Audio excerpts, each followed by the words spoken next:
Hey guys, welcome back to the channel. This is a story about what if Minato and Kushina want Naruto back naruhina.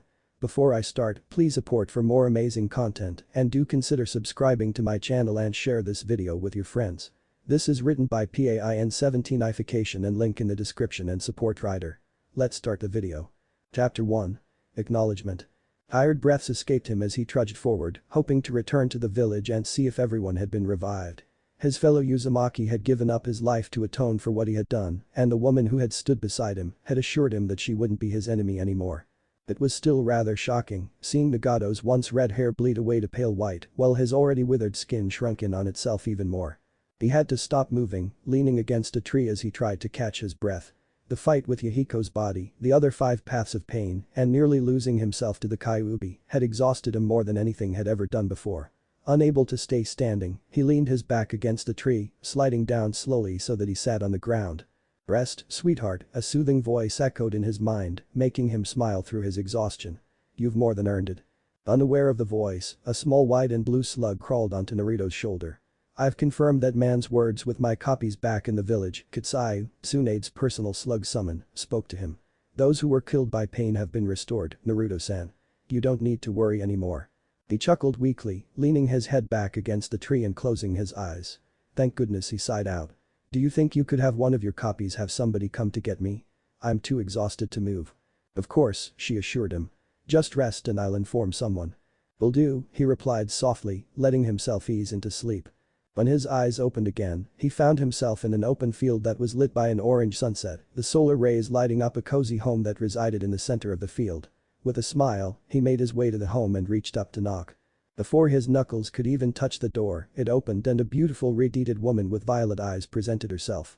Smiling gently at him, she stepped aside and silently invited him in, which he accepted with a grateful nod. Once inside, she closed the door before turning around and pulling him into a loving embrace.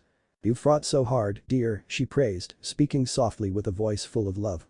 "And I'm so proud of the man you've become." Hugging her back, he gave a short chuckle and replied, "Thanks, Mom." It was such a surprise to Naruto to meet not only his father but his mother when he nearly gave into his rage. His fingers had just grabbed a corner of the seal holding the Kyuubi at bay, but Minato had appeared out of nowhere and pulled him away, while golden chains sprung out from the floor and tied down the Biju, chains that had been created by Kushina. The fox had been furious at their appearance, but they spared the beast no time and transported their son to a quieter part of the seal. Once alone, they had introduced themselves as his parents, apologizing all the while for the life he had endured as an orphan Jinchuriki. He had wanted to punch Minato for what he had done, but instead he broke down and let out years of pent-up frustrations and sadness. His parents were there to comfort him, and Naruto was able to experience true parental love for the first time since he was born. Minato, unfortunately, didn't have the chakra capacity to stay for long, only having enough to restore the seal to its original strength before he faded away. Before he left, he assured his son that he was proud of him, that he believed in him, and that he loved him. It was a bittersweet reunion for the two men. Taking the limited time available with her son, Kushina quickly informed Naruto that she wasn't going anywhere and helped him rein in the Kyuubi's chakra while he gathered the energy needed for his sage mode. The rest was history. He initiated the final round between himself and Pain, beating the final puppet that Nagato had been using before he confronted his fellow Uzumaki. After a clash of beliefs that had been forged under their tutelage of Jiraiya, the Toad Sage Naruto had finally convinced Nagato that he had lost sight of Jiraiya's real teachings and dreams for the future, becoming a villain instead of the hero Jiraiya wished for him to be. Now, Naruto was back inside of the representation of his seal, arriving in a personal area that Kushina had made. Sitting at the table in the envisioned home, he waited for her to sit down before he started asking questions. "So didn't you fade away like Dad did?" he asked after a slight pause. "Did you put in more than he did?" She smiled softly at him, seeing the anxiety in her son's eyes. "Relax, sweetheart. I'm not going anywhere, promise. My chakra has a steady supply to keep drawing from." "What does that mean?" "What do you know about the seal placed on you, Naruto, besides how it holds back the fox?" she asked back, making him think. "Well, there's more to it than I first thought, obviously, considering how you and Dad showed up to stop me from freeing the fox." Nodding, she stood up and swiped her arm, distorting the area around them and changing it to a location familiar to them both, the academy classroom. On the board behind her was an illustration of Naruto's seal, with some extra notes displayed for him to see. The seal used was in fact 2 seals that linked together to form a singular one, Kushina explained, pointing to how the top and bottom curves that surrounded the spiral marking were the same, just flipped. These seals are known as four-symbol seals, Naruto. They're usually meant for sealing something or someone into an object, or in your case, a person. However, alone they can only hold so much, which is why two of them were needed, along with something to link them both together. Naruto studied the seal, trying to keep up with his mother's explanation. Is it spiral? She smiled at him. Yes, the spiral marking is the bridge that is connecting the seals. This causes them to fuse into the 8-trigram seal, one of the highest caliber seals of the Uzumaki clan. Wait, we had a clan? He asked in shock. Focus, dear. One subject at a time, okay? She urged, earning a nod from him. Now, Minato-kun wasn't in Uzumaki, but he definitely had the talent of one when it came to Fukinjutsu. I helped him get to where he was, but he still had plenty of skill on his own. What does that have to do with how you're here? Your father and I deposited a portion of our chakra into the 8-trigram seal, leaving it there along with certain conditions. In Minato's case, it was if you nearly lost yourself to the temptations of the Kyuubi, whereas I was meant to show up when you tried to fully control its power. You showed up early, he noted, earning a smile from her. What changed? My gamble, she answered. Just before your father sealed the fox and our chakra within you, I made a slight change to the makeup of the seal, with the hope that I would be able to be with you longer than I was originally meant to. What would have happened if the gamble failed? He asked. Would something go wrong with the seal? No, this gamble was actually low in terms of risk. If it failed, my chakra would have behaved normally, appearing when it was meant to. Thanks to the success, my infused chakra keeps getting replenished by the foxes, she informed him, smiling proudly. I like to think it was one of rare moments of brilliance, Tebane. He couldn't help but chuckle at the verbal tick, making her blush in embarrassment. I'm glad that you're here to stay then, Tebeo, he replied, purposely throwing out his own tick and making her smile return. So, how does the replenishing work? The seal alone is meant to take the fox's chakra and slowly siphon it into your own, after purifying it of the differences. I piggybacked off that, sending a small portion of that siphoning to my own chakra so that it stayed alive in a sense. Does that make sense? Sorta. It sounds like you poked a hole in the pipe that was taking some of the Kyuubi's chakra and are taking from whatever comes out. She looked amused at the simplified analogy of her explanation. More or less, she confirmed, changing the scenery back to the inside of the small home. So, since our chakra has made contact, I'm now able to freely interact with you and offer you some of my chakra, so long as we make sure that I'm left with enough to keep me from fading away. He nodded in understanding. Would it be possible to move your chakra into another source, so that you could have your own body? Let's not go there yet, dear. It borders on artificial life, and that's a very touchy subject. For now, take some time to rest. You've been through a rough fight and I know you're still exhausted. He smiled at her concern, happy to finally experience a mother's care.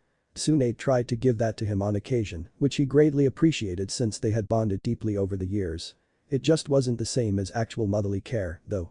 Kushina led him to a small couch in the home, letting him lay down on it with his head in her lap. She gently ran her fingers through his spiky hair as he drifted off, a gentle smile on her face as she spent time with her precious child. I used to always cry and give up. Blue eyes blinked at the voice as he stood in an endless void, alone in the darkness. I made many wrong turns. The voice was familiar to him, but he couldn't place it. But you helped me find the right path. The distant light was seen, no bigger than a star that was millions of miles away. With a small frown, he started to head for it. I always chased after you. He picked up the pace from walking to a jog, trying to recall the owner of the voice. I wanted to catch up to you. Jogging turned to running, desperation creeping into his heart. I wanted to walk beside you all the time. He was sprinting now, going full speed to reach the growing light. I just wanted to be with you. The light's color changed from bright white to pale lavender with dark blue edges. You changed me. Your smile is what saved me. I know that voice, he growled to himself. Why can't I remember? That is why I'm not afraid to die protecting you. He finally broke through the light, stumbling and falling onto destroyed ground before looking up. His eyes went wide in horror, seeing the owner of the voice standing before him with a gentle smile as a sharpened black rod was stabbing out from behind her. Because. As he watched her speak, he saw a small line of blood leaving her lips, but she showed no pain or anguish, only pure genuine affection that was aimed directly at him. I love you. His heart clenched as he saw a shadowed figure with menacing ringed eyes behind her, carrying the rod that was piercing her. The shadows slowly receded, showing the emotionless gaze of pain as the name of the young woman finally came back to him. Hinata. He cried, jolting awake with cold sweat rolling down his neck. His eyes were wide and trembling, looking around frantically in search of the woman in question, but seeing no one. Naruto, a voice spoke up, making him jump in shock and quickly turn around to see that it was Kakashi, who was standing on a branch of the tree he had been resting against. Easy now, he appeased, dropping to the ground with his hands up. It's me, Kakashi. You recognize me? Slowly getting his breathing back under control, Naruto swallowed the lump in his throat and nodded. Why yeah, I do, sensei. I was just having a nightmare. Can't really call it that given that it's still light out, the Jonin tried joking, hoping to lighten the mood. To his dismay, it didn't work. I'm here to help you back to the village. You good to go? Naruto took a few more breaths before he replied, give me another minute. Sure thing. Kakashi looked over his student, seeing how worn out he looked both physically and emotionally. He's been through a lot for sure. That dream of his almost set him over the edge. What could he have seen? Back with Naruto, he heard his mother call out, are you alright, Naruto? I can't believe I almost forgot what she said, he answered, but he seemed lost in his own thoughts. I couldn't even remember her name until I saw her die again, damn it. Calm down, sweetheart. Just breathe, calm your nerves. She waited for him to heed her advice, standing by for when he was ready. Now, remember what happened between you and Nagato, how he revived those he killed. It didn't hit him right away, but when it did he gasped silently as hope started to rise. She could still be alive. Not could, Naruto-kun, as alive. She was the last person Pain killed before he revived everyone, right? That means she should have been revived first. He didn't bother fighting the relieved smile that spread across his lips. Thank goodness, he whispered to himself. You ready? Kakashi asked, not hearing what Naruto had said. Oh, yeah, Naruto replied, giving his sensei a nod. I'm ready. Glad to hear it. Now, I'll help you get back since I'm sure you're still pretty exhausted. So, just lean on me and I'll get us home. The blonde Uzumaki rested his arm across Kakashi's shoulders as the man helped his student stay standing. Thanks for this, sensei. Nonsense, Naruto. This is the very least I could do after what you've done. He gave the Uzumaki his signature eye smile and finished, you did good. He chuckled bashfully at that, not used to praise.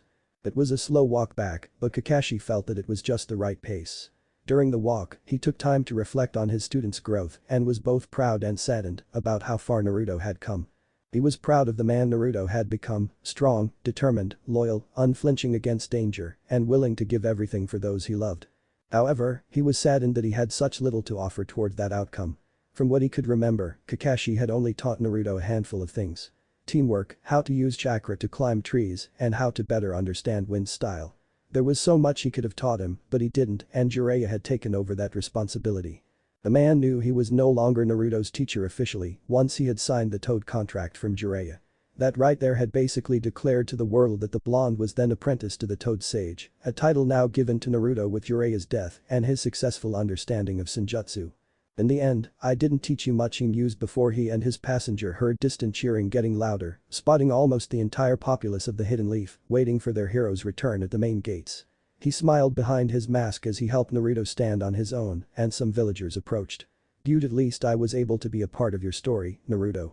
Naruto was stunned at the sight before him, unable to comprehend how the villagers were so happy to see him after everything that had happened. Glad you made it back okay. One villager called out. We knew you could do it. Another cried happily. Any further comments bled into one another, getting mixed up and unclear, however, the message was clear as glass. He had returned a hero, and they were both happy and grateful for it. He had finally been acknowledged by his home.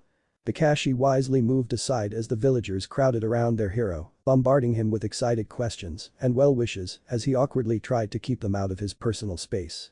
His smile remained as he witnessed it, happy for Naruto and how his dream of being recognized had finally come true. You did well. Naruto tried to keep up with the questions, not used to the attention and awkwardly smiling at the admiration small children had in their eyes.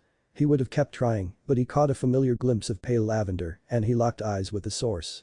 It was Hinata, perfectly fine and giving her own tearful smile at his return. Flashes of what she had done and his nightmare crossed his mind in short bursts, urging him to push through the crowd and make his way over to her. When the distance was clear enough, he closed it quickly and engulfed the suddenly stunned woman in a fierce hug as tears fell from his eyes. I was so worried, he choked out, unable to cope with his emotional overflow. I thought that you were. She knew he couldn't finish, so she hugged him back and clutched the back of his jacket as her own tears fell. I know I was worried about you too, Naruto-kun. She let go of him and gently pressed against his chest, placing them arm's length apart so that she can reach up and cup his cheek. She smiled through her tears and finished, I'm so glad you made it back. He choked out a laugh before pulling her back into another hug, one that she readily accepted. This was only the second time he had seen someone close to him nearly die, the first being Sasuke when the two of them faced Haku many years ago. This time, though, was harder for him to deal with because of those 4 final words she had said before she risked her life. Those words, they were words he longed to hear, and they had come from someone he least expected to say them. Hundreds of thoughts went through his mind, but the biggest was a wonderment of how long she had felt that way for him. When you have more time, he heard his mother comment, take a moment to speak with her privately. Ask her all the questions you have on your mind and search your own feelings. I was just as lost as you were when I was falling in love with Minato-kun. Mentally nodding at her advice, he pulled away from the Hyuga heiress and gave her a small grin before he turned to find a medic. He had someone he needed to see. The sight of Tsunade just laying there was hard on Naruto. He almost expected her to wake up, complain about a headache, and then demand a dish of sake. He knelt by her bedside, gently grabbing her hand. I'm so sorry, he whispered. I wish I had come sooner. Behind him, Shizune watched on sadly as her master was unresponsive to Naruto's apologies. Stepping over to him, she placed a gentle hand on his shoulder and pulled him away. She'll be fine, Naruto. I'll put all of my attention on her recovery. He turned to her and saw her determination, and the two shared a smile. Thanks, Shizune. No need for that. She's one of my precious people, and like you, I don't plan to let those people down. She patted his cheek, smiling softer before hugging him. We can never thank you enough for saving us, Naruto. I never thought I'd come back when pain killed me, but I wound up waking up a few hours ago. I know that you had something to do with that. Yeah, I was able to talk some sense into him, and he revived everyone at the cost of his life. I feel a little bad for being happy someone else died, but I can't help it when people I could have lost came back in the end. I understand what you're trying to say. It's not easy to be happy for someone else's sacrifice, even if that person had wronged you. It further shows how good you are, Naruto-kun. He turned slightly bashful at the compliment before he left Shizune to her duties, running into a man who looked like an older Shikamaru. You're a Shikaku, right? The Nara leader. He chuckled. Got it in one, Naruto. His expression then turned serious as he continued, I need you to tell me everything that happened between you and Pain. We need to report it for records. Frowning, Naruto nodded and followed the Jonin commander to relay what he'd seen, done, and felt during his epic clash of Sage versus God. And that's it, Naruto finished, sitting in the records room of the Hokage Tower. Nagato revived the villagers, died doing it, and then had his and Yahiko's bodies taken by Konan back to the Hidden Rain. And you let her do so? He may have been responsible for all of this, but in the end, he was a sibling student who lost his way. I wanted to respect his atonement, you know. And what of Konan? Will she seek vengeance? Shikaku pressed. No, Naruto replied in a heartbeat, shaking his head. She said she wasn't going back to the Akatsuki and that they would no longer be welcome in the Hidden Rain. How can you be sure? The blonde answered by unsealing the paper bouquet that Konan had given to him, handing it to his superior officer. I double-checked it for any seals and such, but there was nothing there. She asked me to place it as a memorial to Jiraiya-sensei. The Jonin commander nodded with a small hum, handing the flowers back to Naruto. I still have some doubts, but my son has always trusted your judgment and I can see why. I won't have anyone go looking for her if you really believe she's no longer a threat. She might be an ally if we send her a message, Naruto suggested. I could write to her and have a toad deliver it. Not a bad proposal, but save that for when we've got some sort of management again. Management? Naruto repeated. He's talking about how Tsunade is in a coma, Kushina clarified. We can't be without a leader for extended periods of time, Naruto, Shikaku informed. No doubt there will be some sort of vote for a temporary leader until Tsunade-sama either wakes up or passes. She's not going to die, Naruto growled out. I'm not saying I want her to, the man placated. However, we still need to prepare for the worst. It's like that saying. Yeah, I've heard it, the Uzumaki cut off testily. Hope for the best, prepare for the worst. He took a moment to rein in his anger before he asked, who do you think will become the temporary Hokage? Honestly, I'd choose Kakashi since he's got the skill and the experience. However, there's someone else who could take it, someone with lots of political backing. Danzo, Naruto heard Kushina spit out. You can't mean Naruto tried to say, but a grim nod cut him short. Yeah, he may swipe the title away and do whatever he can to keep it, even if Tsunade-sama wakes up. Like hell, he will. There's no way I'm letting him take that title, temporary or not. And how do you propose to stop him from doing so? Shikaku challenged with a frown only to get a mischievous grin from the orange-loving blonde. I've got something ready to kill his chances. Just give me time to gather a few things. The man rumored to outmaneuver any general found himself not wanting to know what Naruto's plan was. He was just going to sit back and wait for the fireworks. It was rather tense in the council chambers as the daimyo of Fire Country sat before the Hidden Leaf officials, questioning them about recent events based on messages he had received mere days ago. We plan on continuing with other countries to counter the threat posed by Akatsuki, Hamura assured the man, making his intentions on the matter at hand clear. We're one of the remaining village with a Jinchuriki, so it isn't difficult to assume that they will target us again. One of the daimyo's aides replied, after what's happened to the village, the capital will do anything it can into getting the village rebuilt, but first, we need to set up a considerable amount of budget and then consider the strain on the other settlements in the country as well. Danzo, who had silently listened to the report and talk of rebuilding, raised his head and showed his uncovered eye, which gave a small gleam of planning. There are other important issues to be discussed, such as who the next Hokage will be, Daimyo-sama. The others in the room remained silent for a moment while Shikaku frowned to himself. I didn't think he'd be this eager to get this talk started. The daimyo sighed at the inquiry, showing his reluctance on the topic. Couldn't we just wait for Tsunade to awaken? I am sure the matter will fix itself eventually. Kaheru shook her head in response and voiced her opinion, my lord, Tsunade is still in a coma. We can't decide on a plan for the village and we are still unsure if she will wake up. Besides, the village's destruction was partially her fault. The Nara's frown deepened at the shift in blame. That isn't a fair judgment, Kaheru-sama. It's not as if Tsunade-sama knew that pain was coming to the leaf when he did. The elderly woman said nothing in response, merely giving off a dismissive huff. The Fire Lord sighed again as he leaned back into his seat, fanning himself. I'd like to choose Jiraiya since I rather like the man. It's still difficult to accept that he's gone now. Seeing Danzo was about to speak, Shikaku intervened, Daimyo-sama, I nominate Kakashi Haddock. The man seemed interested at the nomination. Oh ho. The son of the White Fang, was it? Why not? Turning to his aides and advisors, he asked, what do all of you think? Murmurs and whispers passed between them as they debated about the situation. He's well known, strong, and respected, that's true, but he's very young, one commented. Minato-sama was even younger when he became the fourth Hokage, another argued. The councilman then asked Shikaku, who was it that taught Kakashi-san? Shikaku replied in a calm demeanor, the fourth Hokage. Mentally, he was sighing in relief since it looked like things were swinging in his favor. Hopefully, we won't need you to intervene, Naruto. The Fire Daimyo seemed impressed with the copy ninja's resume.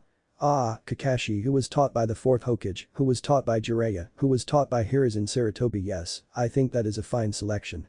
The third Hokage's teachings have as good as destroyed the village. Danzo cut in, showing visible disapproval as he frowned. The leader of Akatsuki, Pain, was once Jiraiya's pupil. The outburst crashed into the daimyo and his council, making Shikaku bite back a curse, since it looked like the old warhawk would gain some headway. To his relief, the doors to the chamber burst open and a familiar blonde stormed into the room.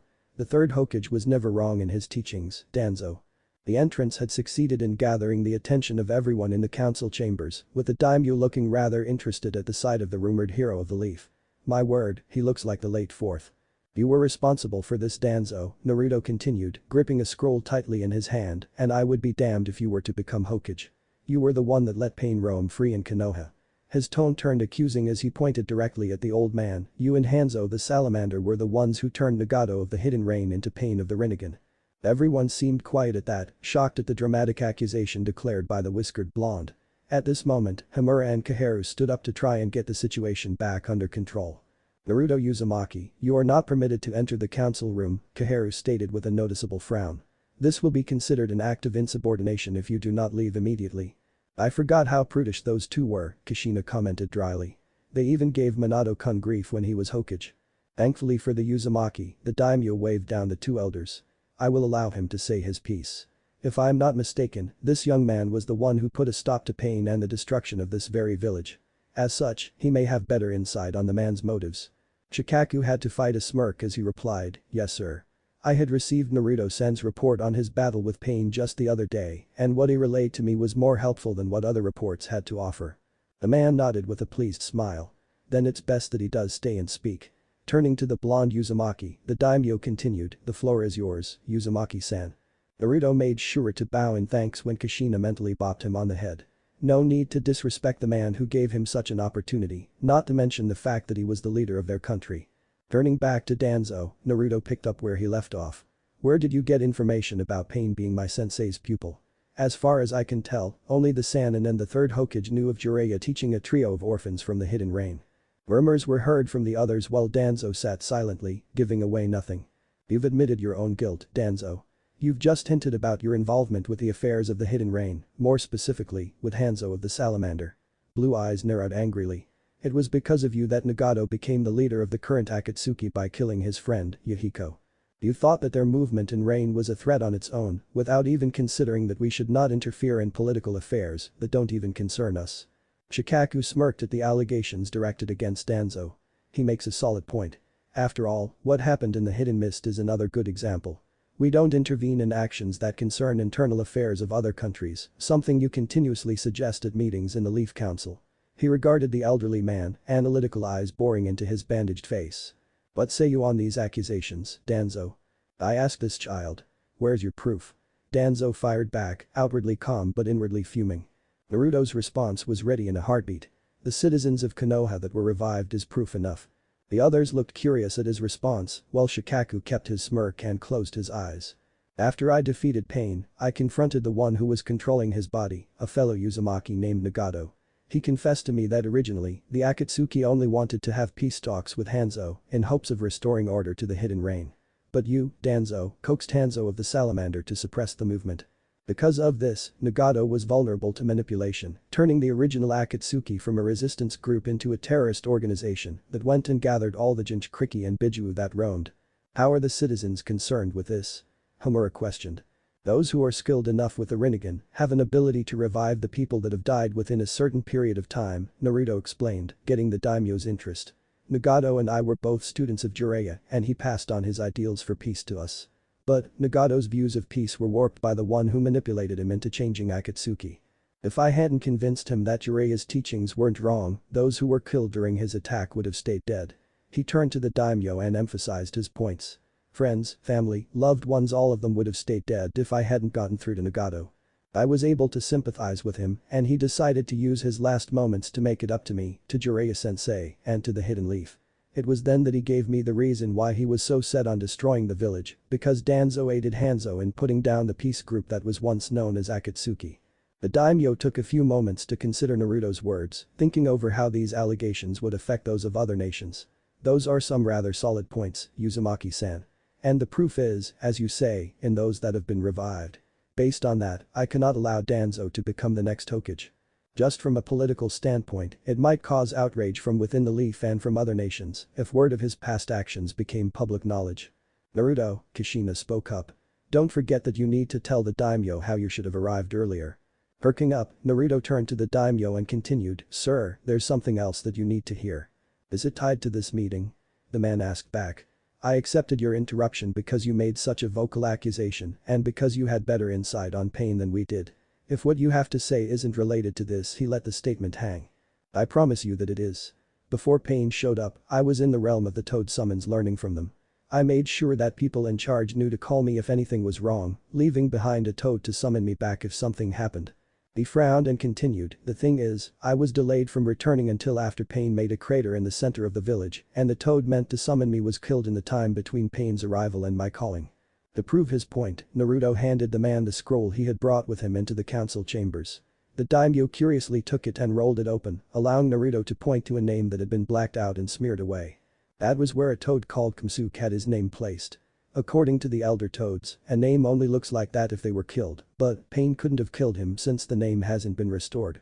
Which means, Shikaku deduced, someone else had to have killed Kosuke, someone who knew what his purpose was. It wouldn't make sense for Pain to kill him since he was targeting Naruto in the first place, it'd be counterproductive. The daimyo frowned at that. I'll have someone investigate this matter, he declared, handing the rolled up scroll back to Naruto. In the meantime, we still need to nominate a temporary Hokage. Shikaku-san, do you still nominate Kakashi Haddock? Giving a discreet glance at Naruto, who had decided to excuse himself, he had a faint smile and replied, actually. So, Pain was defeated, Tobi, playing his Madara Uchiha persona, noted. Zetsu responded with a short nod. And what of the Hokage nominations? White Zetsu answered, we couldn't sneak in for long since the village is still on high alert. But, Black Zetsu continued, based on the speculation I was able to gather, I think it might be Danzo. Tobi's visible eye gleamed at that. That'll be just perfect. Konan is not coming back, White Zetsu added. She's most likely returning to the Hidden Rain with Nagato and Yahiko's bodies. Tobi remained silent for a moment contemplating his next move. Kiss him, you go after the Hachibi. I've got my own matters to attend to. Zetsu, confirm the Danzo is indeed the Hokage and then come with me when you're done. Thoughts of a possible meeting between the five Kage passed through Tobi's mind. If it were to happen, it would be the perfect opportunity to either declare his war or get them to cooperate with his demand for the remaining Jinchuriki. After Sasuke had been duped by Killer Bee, he needed to make sure to take his vengeful clansmen with him to the Kage summit. If Danzo was going to become Hokage, then it'd be another way to get Sasuke to remain loyal to Tobi. Isum was heard exiting the cavern they had occupied, leaving Tobi and Zetsu alone. "What's the plan now, Tobi?" questioned Black Zetsu. "As I said, keep tabs on the decision of the next Hokage and then get back to me. I need to find my wayward clansman before he does something reckless again," Tobi replied before he vanished in a distortion of space-time. Naruto stood inside of the empty Hokage office, staring out its windows and observing the villagers hard at work. Despite what had happened, the Hidden Leaf was staying strong and banding together to rebuild the homes they had lost. Crops could be replanted and regrown, homes could be rebuilt, but human life. That was something far more precious, and Naruto was grateful to Nagato that he had restored so many lives. Looking to the sky, he allowed a smile to form as he whispered, "I hope you've finally found the peace you dreamed of, Nagato." The door opened behind him, and he turned to see Kakashi walking in with his infamous eye smile. "So how does it feel to finally call this your office?" Naruto looked down at that, still not believing that the Daimyo had decided to appoint him as the temporary Hokage. "I'm not sure, sensei. Part of me is excited about it. And you should be, Tebane. You've earned it in my eyes." Kushina spoke up, beyond happy for her son. "But," Kakashi pressed. "I'm not sure if I'm ready for it. I mean, I don't really know how to lead people. I've never even led a team. How can the Daimyo expect me to lead a village?" Kakashi smiled behind his mask, stepping up to Naruto to put a hand on his shoulder. "Most leaders aren't ready for the position given to them, Naruto. But, good leaders know their faults and when to ask others for help. If you need anything, you can always ask your friends or other ninja to give you a hand or some advice." His eye smile returned as he added, "You can also ask me too, Hokage-sama."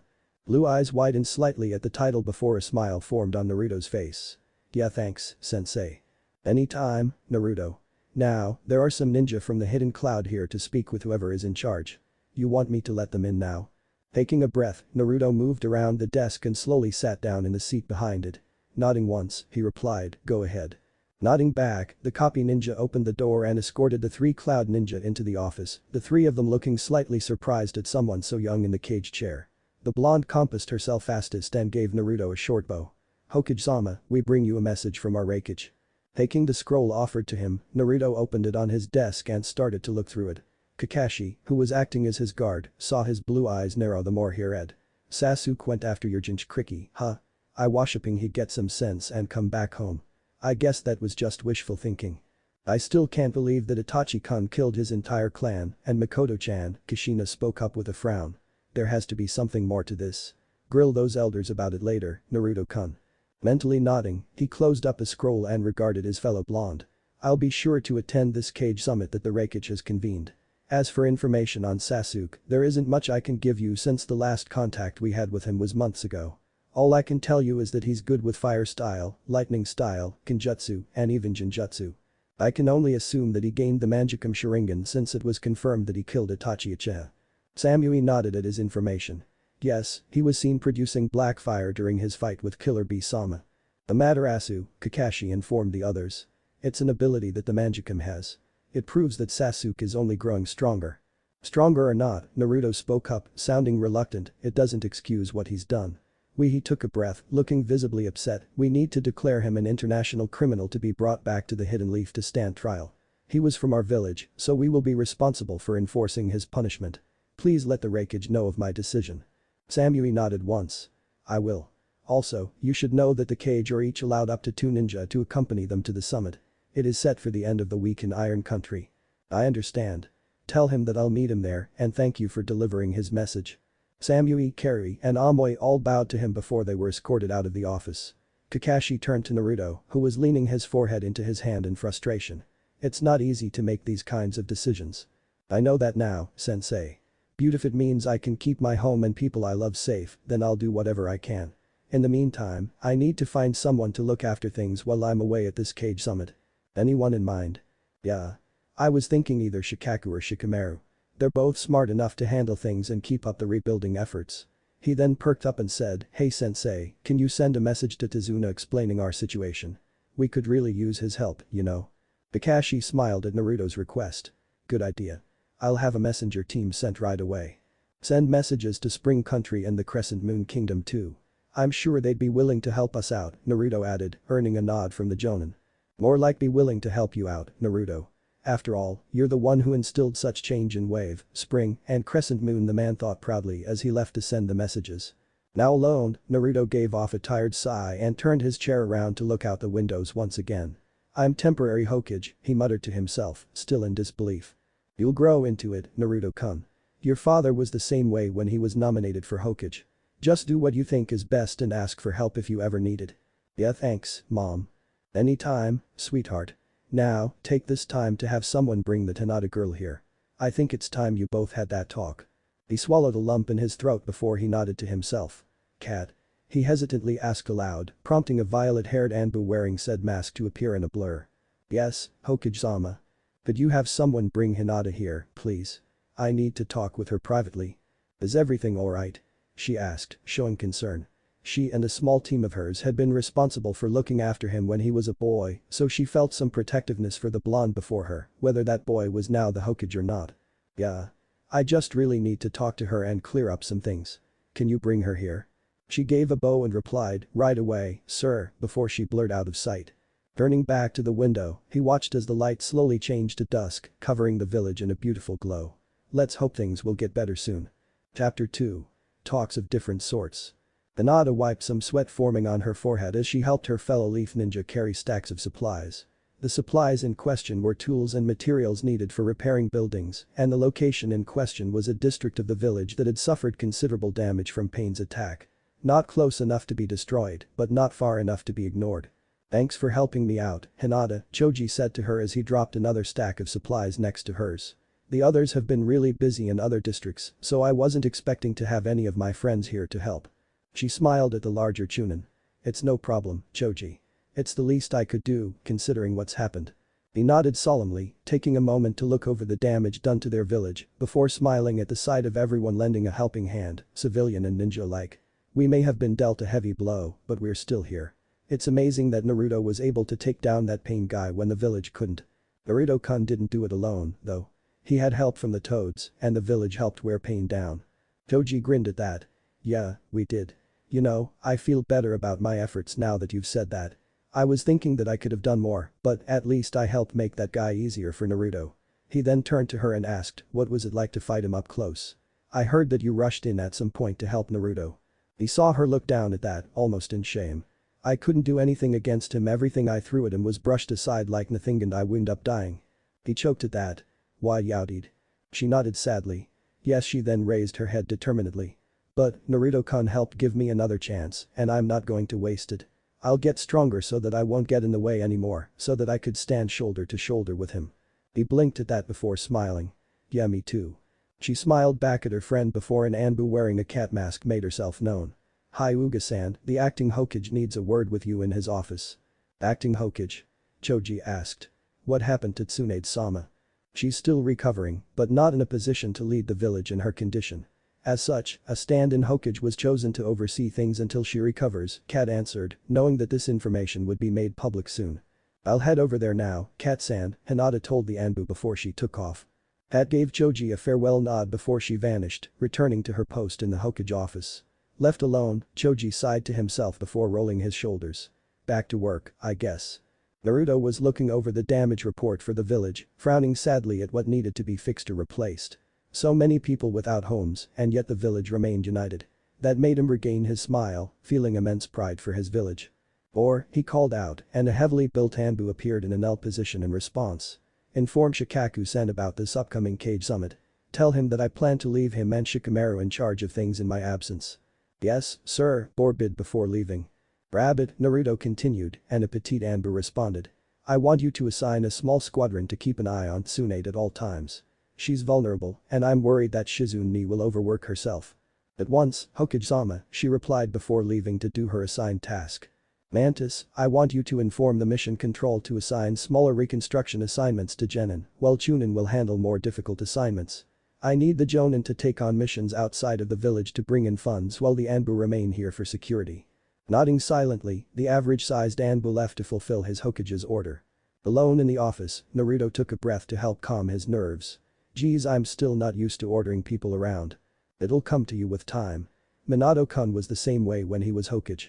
Kushina was heard fighting a laugh in his mind. I remember watching him try to order a couple of his anbu one time. He was so nervous that they couldn't help but snicker as he gave the order, which made your father so embarrassed. Naruto fought his own chuckle at the mental image of his father, awkwardly ordering the elite members of the village militia. Let's hope that I don't have a moment like he did. You'll be fine, dear. Just relax and do what you feel needs to be done. Mentally nodding to her, he barely flinched when he felt Kat's chakra moments before she arrived in his office. She's on her way, sir. Thank you, Kat. I've assigned jobs to the others, so I'd like for you to stay here. Of course, sir. Acting leader or not, I'm ready to protect you. He smiled at her gratefully. I know. You helped watch over me when I was younger, so I trust you to have my back. She nodded once before taking her hidden position in the office. A couple of minutes passed before there was a knock at the door. Come in, Naruto bid, trying to calm his nerves as Hinata opened the door and froze in surprise at where he was sitting. He gave her a small smile and gestured to the chair across from his desk. Have a seat, please. She had many emotions dancing across her face as she took the offered seat: confusion, happiness, worry, anxiety, and pride. Why, you're acting Hokage. He chuckled sheepishly, rubbing the back of his head the way that always endeared her. Yeah, it took me by surprise too, but I've been chosen by Daimyo-sama to stand in for Tsune during her recovery. He smiled softly as his gaze lost focus. I guess I finally achieved my dream, huh? Even if it's only temporarily. Temporarily or not, she replied, getting him to focus on her again. You deserve the position, Naruto-kun.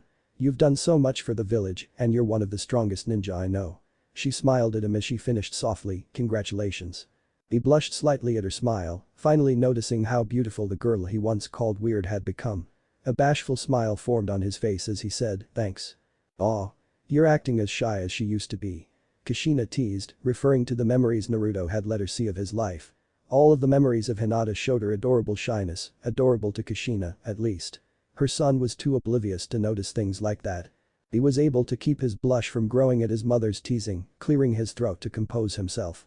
There are a couple of things I wanted to talk to you about, Hinata. They're all connected, though, so it shouldn't take too long. Okay, she replied, slightly nervous.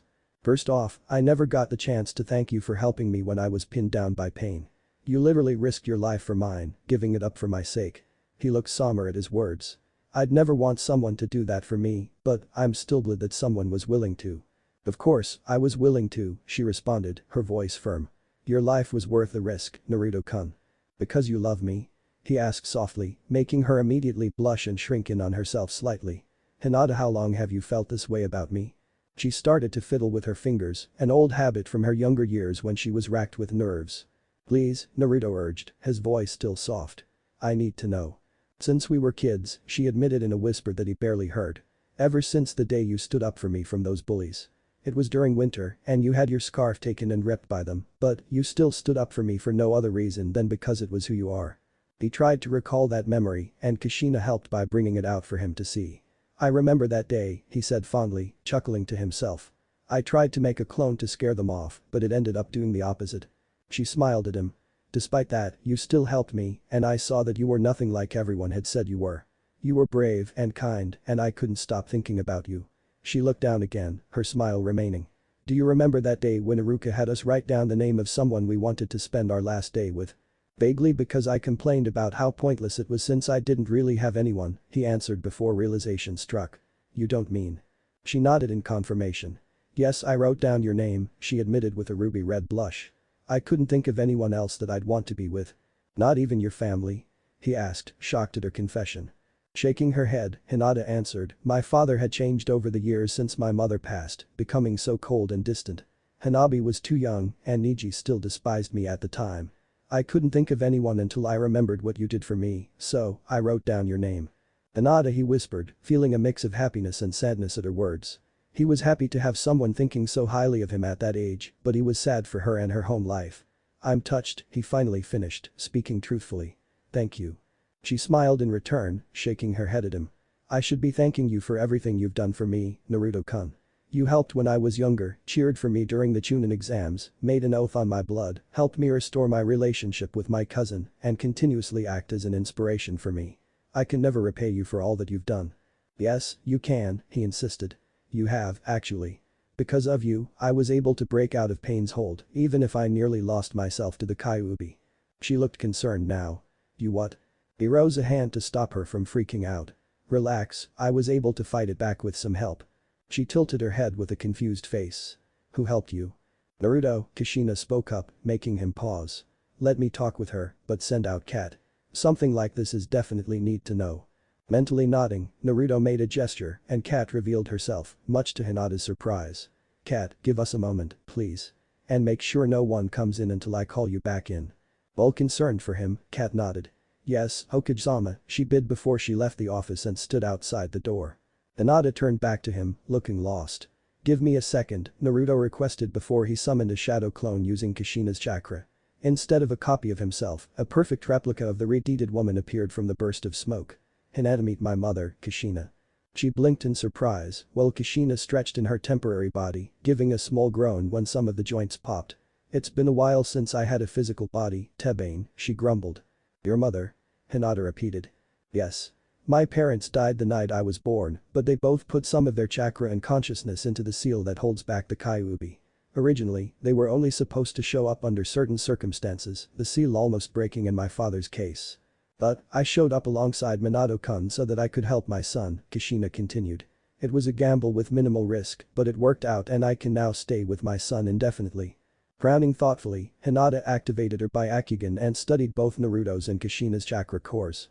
She looked over everything, comparing them to one another before she finally caught what was happening. In shocked realization, she deduced she's siphoning some chakra from the Kyuubi to keep her core from fading out. Kushina smirked at her while Naruto looked impressed. Smart girl, Kushina praised, making the heiress blush again. Yes, I'm using the furball's chakra to stay alive. Currently, I'm living in a separate part of Naruto's seal away from the Kyuubi. Just like how Naruto can draw on its chakra, he can also draw on mine, so long as it doesn't drain me dry. That's incredible, Hinata whispered, awed at what Kushina's gamble had done for Naruto's benefit. I know, right? Kushina agreed, pride in her voice. Okay, mom, Naruto deadpanned. No need to get a swelled head. You're one to talk, Tebane. She pouted in response, huffing with her arms crossed. Boy. I like to think I'm confident, not big-headed, Tebeo. He fired back, crossing his own arms. Hinata looked back and forth between the two Uzumaki before, unable to take it anymore, she giggled at their antics. You two are definitely mother and son, she spoke between her giggles, making them look at her before rubbing their heads sheepishly. Kushina recomposed herself first, giving Hinata a serious look. There's something I want to make absolutely clear before I let you two get back to your talk. Why yes. Hinata replied nervously, being reminded that this was Naruto's mother. Kushina kept her stare aimed at Hinata, staying silent and making both her and Naruto grow nervous. Then, in a blink, she smiled and asked, do you really love my son? Hinata didn't expect that from the woman, almost expecting some sort of threat. Taking a breath to calm her nerves, she looked the woman in the eye and nodded. Yes I do. Naruto looked to her in surprise, still not used to hearing someone say that about him. Kushina, on the other hand, had her smile soften at the Hyuga princess. Good, she said simply, throwing Hinata for a loop. It's such a relief to see someone feel so strongly about my son, considering the life he had. I'm glad that he has someone like you in his life.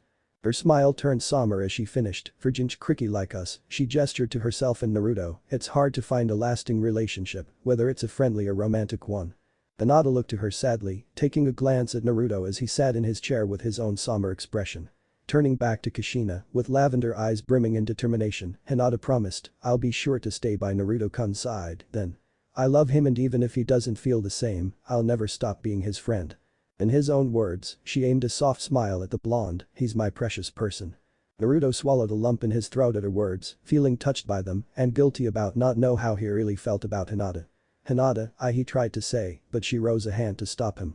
I know you probably don't feel that way, but I wanted you to know how I feel and see if we might have a chance. And like I said, if it doesn't work out then I'll always be your friend. She smiled sadly at that, and both Uzumaki knew that it would hurt her if it came down to that. He didn't respond immediately, sharing a quick glance with his mother. She smiled at her child, seeing him look as scared and vulnerable as a small boy she never got to raise. I'm here for him now, she promised to herself as she gave Naruto a small nod. He smiled back at her before turning to Hinata. Well if you want, we could get some ramen together later. He suggested, rubbing the back of his head nervously. This was so different from all the times he asked Sakura out when they were younger, and he realized that it's because asking out Hinata felt much more genuine. With Sakura, it had become a routine, something he took some comfort in because it was regular and everyday.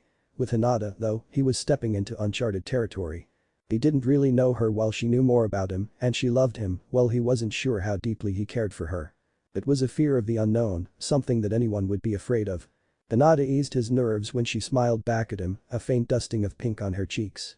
"I'd like that, Naruto-kun." Both young adults were unaware that Kushina had excused herself, returning to the seal and conjuring up some popcorn to eat as she watched the exchange through Naruto's point of view. With a silent squeal, she mentally gushed, "This is just like a soap opera." 1. The moment was ruined when a knock came from the door and Kat's voice was heard saying, "Hokage-sama, Himura-sama and Kaharu-sama are here to speak with you." Within the seal, Kushina crushed the bag of popcorn irritably. "Damn old farts ruining the moment between my son and future daughter-in-law." She mentally raged as her hair threatened to start floating. Naruto gave Hinata a glance before gesturing to the window. She nodded in understanding, moving over to it and opening it to leave. Just before she left, she bit her lip before gathering her courage and kissed Naruto on the cheek before rushing out with her face glowing red. Whiskered cheeks blushed faintly at the soft kiss before Kushina mentally bopped him on the head to get him to focus, though she fought another squeal at the sweet act Hinata had done at the last second. Clearing his throat, Naruto replied, "Let them in, Kat." The door opened, and the Anbu led the two elders into the office, while Naruto nodded to her in thanks. "You may resume your post, Kat." "Yes, sir," she replied before she vanished from sight, leaving Naruto seemingly alone with the retired ninja. Steepling his hands together, much like the late third Hokage had done countless times from memory, Naruto asked, "What can I do for two of the village elders?" "We've just received word that you spoke with a team of hidden cloud ninja," Himura spoke up. "I did," Naruto confirmed. "What does that have to do with anything?" "As the advisors of the Hokage, we should have been present for the meeting between them," Kaharu explained. "Why? What they had to say wasn't something I couldn't handle alone. Besides, Kakashi-sensei was with me and I trust his counsel." Naruto mentally thanked his mother for helping him with the more sophisticated words. "No problem, son." "What did they speak with you about, then?" Kaharu pressed. "You know, for advisors, you sure seem to think you could demand I tell you anything. If I needed your advice on the matter spoken, I would have came to you and spoken with you both privately. Also, I wouldn't have just barged into your office or demanded your guards to let me speak with you, much like you both did with Kat," Naruto mused with narrowed eyes, making the elders see the ghost of Minato, making the same expression beside Naruto. "Naruto," Himura began, speaking calmly, "as your advisors, we need to help you understand the finer points of being the Hokage. It isn't just about sitting in that chair or wearing the hat and cloak." "You think I don't know that?" Naruto challenged with a raised brow. "I understand probably more than anyone the weight that comes with this position, even if I'm only temporarily holding it. The Hokage does what is best for the village, guiding it and keeping its leaves from scattering in the winds of pain or anguish." He frowned at them. "If you two really need to hear what was discussed, it was about Sasuke being confirmed as a member of the Akatsuki when he went after the Jinchuriki of the Hachibi. Because of this, I know that there wasn't much of a choice other than to label him an international criminal. However, I requested for the Cloud Ninja to inform the Raikage that I'd like Sasuke's sentence to be issued and carried out in the leaf. Like it or not, we were responsible for him and for his actions. We must accept the consequences of that responsibility." The two looked stunned at what he had said, both believing that the young Uzumaki would have argued in favor of Sasuke until his last breath. To hear that he had declared someone he constantly declared his friend a criminal on an international scale showed that Naruto actually was taking his position, however temporary, seriously and was giving it his full effort. "Now, if that's all you needed?" Naruto asked. "There's something else," Kaharu spoke up. "We believe that someone else should go to the Kage summit." He raised a brow at them again. "Funny how you don't beat around the bush for that and tried to string me along when it came to Sasuke. In response to your counsel, I will decline. I'm going to that summit and I'm going to let the other Kage know everything our village has done in response to the Akatsuki threat." Standing up, Naruto moved around his desk so that he could stand directly in front of the two elders. "I'm not a child for you to coddle, and I'm not going to be a figurehead leader when it was my efforts that helped revive everyone this village had lost. Now, please leave my office so that I can refocus on the reconstruction efforts, something you should be assisting in if you really are acting in the best interests of the village." Kaharu bristled at the blonde's words and tone, but Himura calmed her by placing a hand on her shoulder. Turning to the Uzumaki, he bowed and left while Kaharu grudgingly did the same. Once they were gone, Naruto sighed tiredly and shook his head in disappointment. They need to get their priorities straight. The village is a mess, and they're more focused on making sure I'm listening to what they want done." He didn't receive an answer, which made him chuckle. "You can speak your mind, cat. It's pretty awkward to complain to myself when I know that someone else in here with me." Appearing yet again, the Anbu stood before the blonde for a moment. "Permission to remove my mask?" "Of course, you can. I'd rather talk to you face to face, anyway." Removing the mask, the face of Yugao was revealed to the blonde Uzumaki. "I think that they believe their wisdom overshadows your position, Naruto. They've been advising Lord Third for years, so they probably got used to the influence they had as Hokage advisors. Figures I finally become the Hokage, and there are still people who want to hide me away and control things." For what it's worth, Yugao continued, "I think you're doing a great job so far. You've delegated the missions nicely, have sent word to our allies for aid and supplies, and are making sure that both the village and Tsunade-sama are both well protected. Not to mention that you're leaving to hopefully find a final solution for the Akatsuki at this Kage summit." She smiled at him, reaching over to tussle his hair affectionately. "Keep it up, Hokage-sama." Naruto smiled at her words. "I'll keep giving this job my all." He suddenly perked up and bit his thumb before going through the necessary signs for the summoning jutsu. From the smoke, a familiar old toad appeared on his desk. "Naruto boy, what is it?"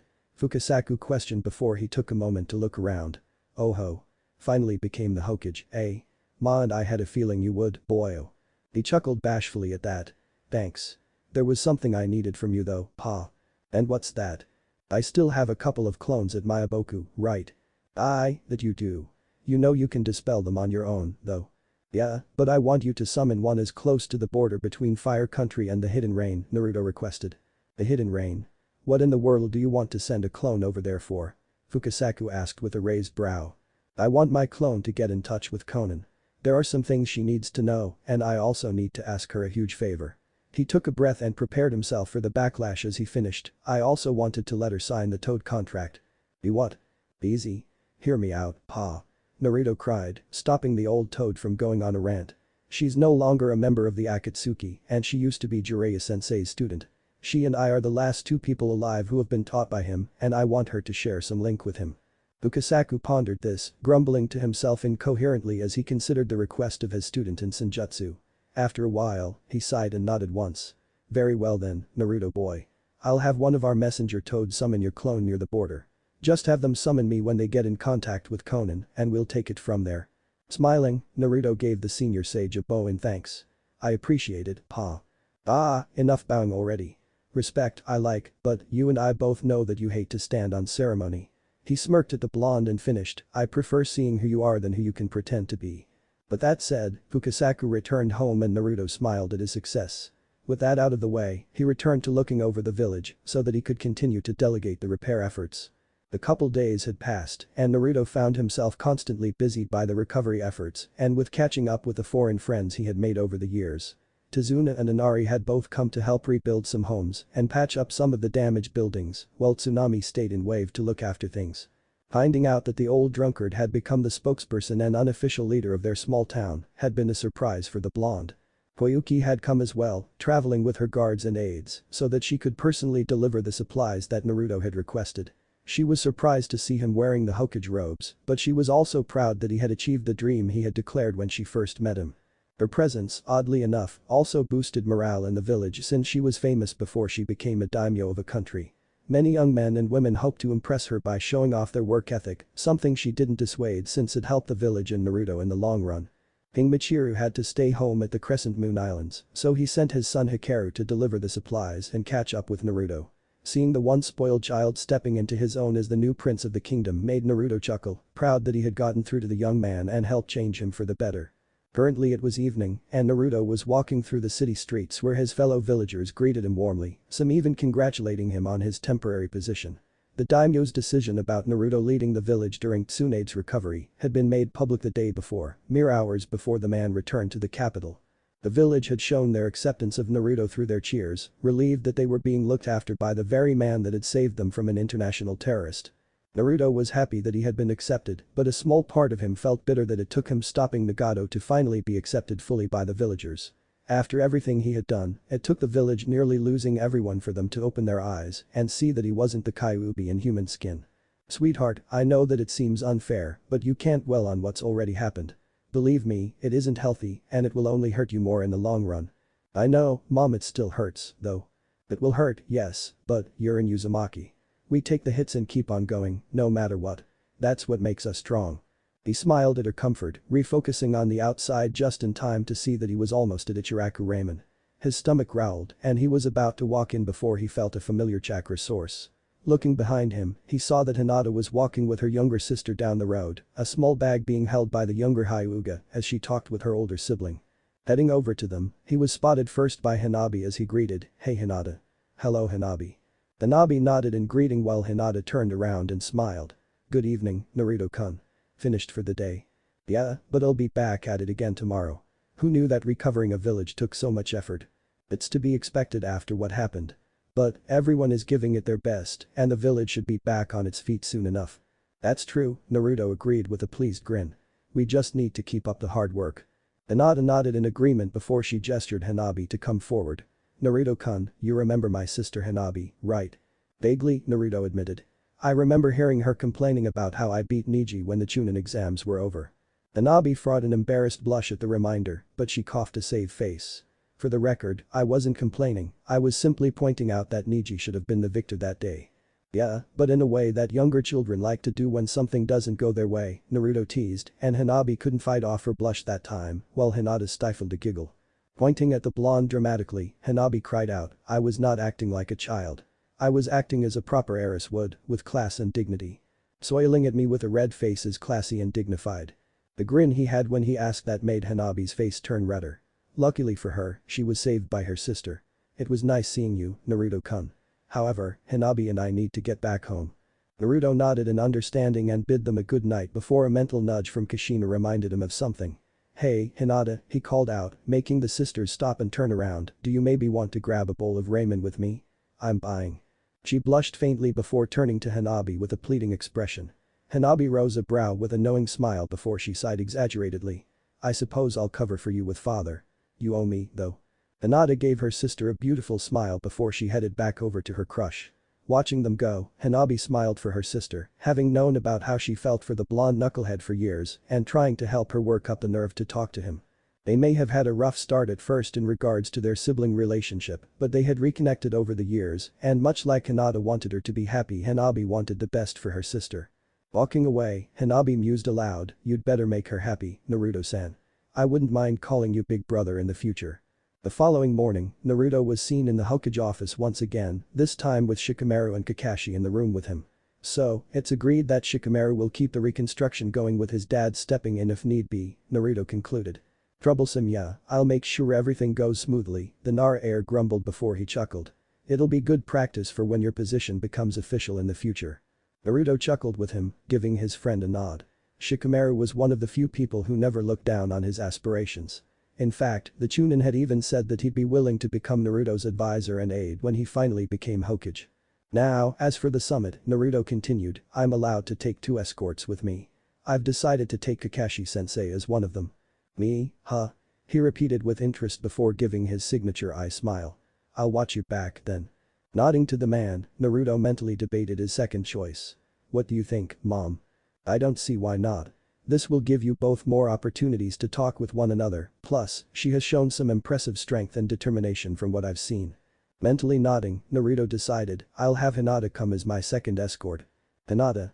Shikamaru repeated with a raised brow. "Why her? She's become much stronger over the years and she showed that strength when she came to my side during my fight with Pain. Plus, she's probably pretty familiar with political talks like this and could give me some pointers while we're on the road." "Nice reason." Kushina cheered, having forgotten about that. Nara considered the reason before shrugging. "Can't really argue with you there," he relented. "But there are probably other people with just as much experience." "People I haven't really worked with," Naruto shot down calmly. "I'm familiar with how Hinata fights, so I could come up with strategies in case things go wrong." "Fair enough, boss," Shikamaru replied with a teasing smirk. Kakashi spoke up, "I assume we're leaving tomorrow, then?" Nodding, Naruto looked at the map spread out on his desk. "Yeah, that would let us arrive with about a day to spare. Plus, that extra day could come in handy in case there's a setback of some kind on the way to Iron Country." "Good call," the Jonin noted. "Well, I'll get ready to go then."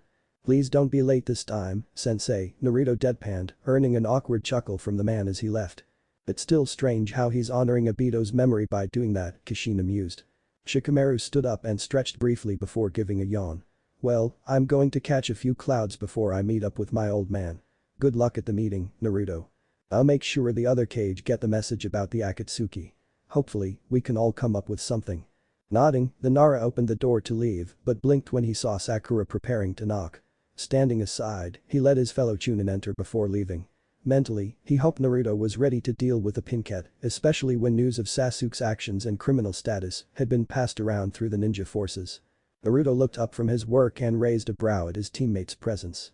Something you needed, Sakura. She took a breath before frowning at him. I want you to remove Sasuke-kun's criminal status. But Uzumaki sighed, not ready to deal with this. Have a seat, Sakura. Still frowning, she took the offered seat and prepared to have a talk with her Kage of a teammate. The cloud of smoke was quickly dispelled by the drops of rain as a familiar blonde was seen, wearing a full-body cloak and hood that shadowed his yellow eyes. The bar-shaped pupils observed his surroundings briefly before he slowly walked down the rain-soaked hill and towards the massive towers and buildings in the distance. Heading in was rather simple, and he walked aimlessly with the hope of finding the rumored Angel of God. He sighed to himself at the title she held, being reminded of what his late clansman had thought of himself before Naruto reminded him that he was just a man full of pain. Come on, Konan, he muttered to himself. Where the hell are you? A small flash of white was seen in the corner of his eye and he turned fully to see a hand-sized origami angel floating before him. He smiled at the floating paper as he approached it. Konan, he began, I need to talk to you. Please, it's important. The origami angel flapped its wings for a few moments before it slowly glided off. Once it got a certain distance, it turned back around to face him, silently telling him to follow it. Smiling again, the blonde Uzumaki trailed after the floating paper as it led him to the top of the tallest building in the hidden rain. Standing there was Konan, who had her back to him as she looked down at her village. She had forgotten her red clouded cloak and settled for a simple black one, similar to what she wore before Tobi took over the Akatsuki. What did you need, Naruto-san? She asked calmly, her back still to him. Naruto frowned sadly at her near-dead tone. A couple things, actually, he confessed. Turning around finally, she faced him fully and said, speak, then. First off, what did you do with Nagato's body? She narrowed her amber eyes at him. I fail to see how that's any of your business. You're right, he agreed, making her blink. It's not my business, but I think he's in trouble. That Tobi guy. He's the reason why I'm the current Jinchuriki of the Kyuubi, and I can't help but think that he'll target Nagato for his Rinnegan. He frowned and continued, Kakashi-sensei has proven that someone could use a ninjutsu without naturally having that eye, so who's to say that Tobi can't do the same with the Rinnegan? She frowned at his words, painfully seeing the truth in them. I appreciate the warning. I'll be sure to take care of it. She saw him smile at her, and she couldn't help but be grateful that he was so worried about Nagato. What else? 2 more things. First, I'm going to be attending a meeting with the other Kage at Iron Country in a few days. I'll be going as acting Hokage since Tsunade is still recovering and hasn't woken up yet. Konan frowned again, part of her feeling guilty for Naruto being put in such a position at his age. What does this meeting have to do with me? I was hoping to convince you to go so that we could have a better understanding of what Akatsuki is planning and how we could stop them. You could speak with the Kage and help us put an end to Tobi's plans. I don't fully know what Tobi is planning, though. It'd be a waste if I went. No, Naruto insisted calmly. It wouldn't. You could help us understand the remaining members of the Akatsuki and what they're capable of. You probably know more about Tobi's abilities than the rest of the world. She looked away from him. I can't. Yes, you can. No, I won't leave the village when they need me, she argued, turning back to him heatedly. I'm not saying that you leave them undefended, he appeased, hands raised in hopes of calming her down. That actually gets me to the last reason why I wanted to come here. She kept frowning at him as he went through some hand seals and summoned something small, though she noticed that his toad-like eyes had returned to their natural blue. From the smoke came a small toad that wore a dark gray cloak and had thick brows and a goatee. This her, boyo? The toad asked, earning a nod from Naruto's clone. Yes, this is Jiraiya-sensei's other student, he answered, making Konan's eyes widen. Turning her gaze back to the toad, she saw him summon a large scroll and roll it open. This allowed her to see many signatures with the last 3 being her late sensei, the late 4th Hokage, and Naruto's name. Naruto boy felt that it was only right, as Jiraiya boy's student, that you signed this scroll, Fukasaku explained. She turned back to Naruto in shock, only to see him smiling at her. You and I studied under the man, and we both inherited his dream for peace. Go ahead and sign it, Konan. This way, you could leave some toads to help you watch over the hidden rain. But Konan, Naruto cut off, earning her full attention. I forgive you and Nagato for what happened. It still hurts, but I know it must have hurt you as well to fight the man who helped you when you were just an orphan of war." She took a hesitant step away from the scroll, looking noticeably afraid. "Please," he whispered, making her stop. "I want you to have one last link to the man. Even if you won't come to the summit, I want you to sign this in case something happens to me. This way, you could keep the legacy of the Toad Summoners alive. Please, Konan." She locked her amber orbs with his blue, and she saw that his were full of forgiveness, sincerity, and hope. She couldn't look away for a few moments before Fukasaku made a sound by accidentally brushing one of his feet against the scroll. She eyed the scroll somberly, feeling guilt and shame at the mere sight of it. Looking back to Naruto, she saw him give her a small smile as he nodded once. For some reason, this gave her the courage needed to approach the scroll and face the next empty slot. Raising her hand, she watched how it trembled slightly before she clenched it into a fist. Once the tremble stopped, she opened it once more and brought the thumb to her lips. Eyeing it, she made sure it was bleeding before she slowly signed her name in the slot and left a bloody handprint. Fukasaku waited for her to finish before he nodded once. "It's done, then," he declared. "Naruto boy has vouched for you, so I welcome you as another summoner of the Toads. Use this chance to make it up to Jiraiya boy." But that said, he and the scroll vanished in another burst of smoke. When he was gone, Naruto gave Konan another smile and said, "Thank you. That's all I needed to talk to you about." She nodded without looking at him, her gaze unfocused since Fukasaku said his parting words. She jumped when she felt him place a hand on her shoulder and she looked up to match his gaze. Her cheeks flushed against her will at the depth his blue eyes held or at how warm his smile was. "Think about what I said, Konan. We could really use your help for what's coming, even if I don't fully know what it is," the clone bid, giving her one last smile before dispelling itself.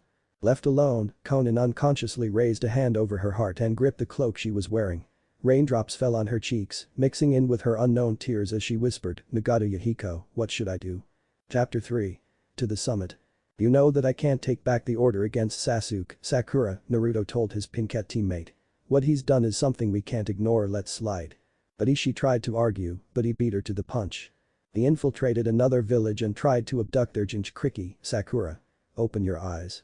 He was frustrated with what had happened, feeling the weight of his old promise to her bringing him down. "There is nothing I can do to save him. Unless you think we should make our village an enemy of another." The challenging tone made her bristle. "He's our teammate. You would have been in my place if you didn't become the stupid Hokage." His eyes narrowed at her words. "Watch what you say about this position, Sakura. There's more to it that you will ever understand. Like you know how to lead this place." She sniped, her own frustrations aimed towards him. "You went on and on about becoming the Hokage, but you're still that annoying idiot even if you are the Hokage." Naruto subtly motioned Kat to stand down, sensing her intent to apprehend the Pinkachunin. "Okay then, Sakura. Let's try some role reversal then, shall we?" "I'd never be as stupid as you," she scoffed. "You may surprise yourself if you humor me," he fired back, ignoring her angered reaction to his own barb. "Let's say that Sakura Haruno was the temporary Hokage and she just heard from a hidden cloud team that Sasuke, someone who left the village, went after their Jinchuriki and seemingly succeeded. What would the Hokage do? "I'd say that they were lying," she answered immediately. "There's no way that Sasuke-kun would do that." "Would you say that if they provided proof? They could have fabricated it. What reason would they have to do that?" He fired back, growing annoyed at her delusions. "Why go to the trouble of fabricating evidence and then coming here to tell us about it? What do they have to gain from doing that? They could arrest him and finish off the Uchiha. Or they could be after his Sharingan like Orochimaru was. They are the hidden cloud, Sakura." Naruto exclaimed, his patience waning at her desperation. "Their village has the strongest military might out of all the major five. Why should they give a damn what Sasuke Uchiha does or doesn't do if it doesn't affect them directly in some way? They've already proven that they don't need a ninjutsu like the Sharingan to be respected." His blue eyes narrowed at her as he continued, "What, do you think Sasuke is the biggest victim in existence and you're the only one who can protect him from the big bad world that's so obviously out to get him? You don't seem to want to help anymore, you bastard." She cried out, tears threatening to fall. He took a breath, hiding his hurt at the insult she threw at him and his family. "Did you forget that I was the one who convinced Tsunade not to make Sasuke a criminal in the first place? If it wasn't for me talking to her, he would have been made a criminal a long time ago. Sasuke-kun has suffered enough. He doesn't deserve to be labeled a criminal." She raged. Finally having enough, Naruto rose to his feet and slammed the palms of his hands on the desk, startling Sakura as small cracks appeared on the sturdy wooden furniture. "How long are you going to think that Sasuke can do no wrong?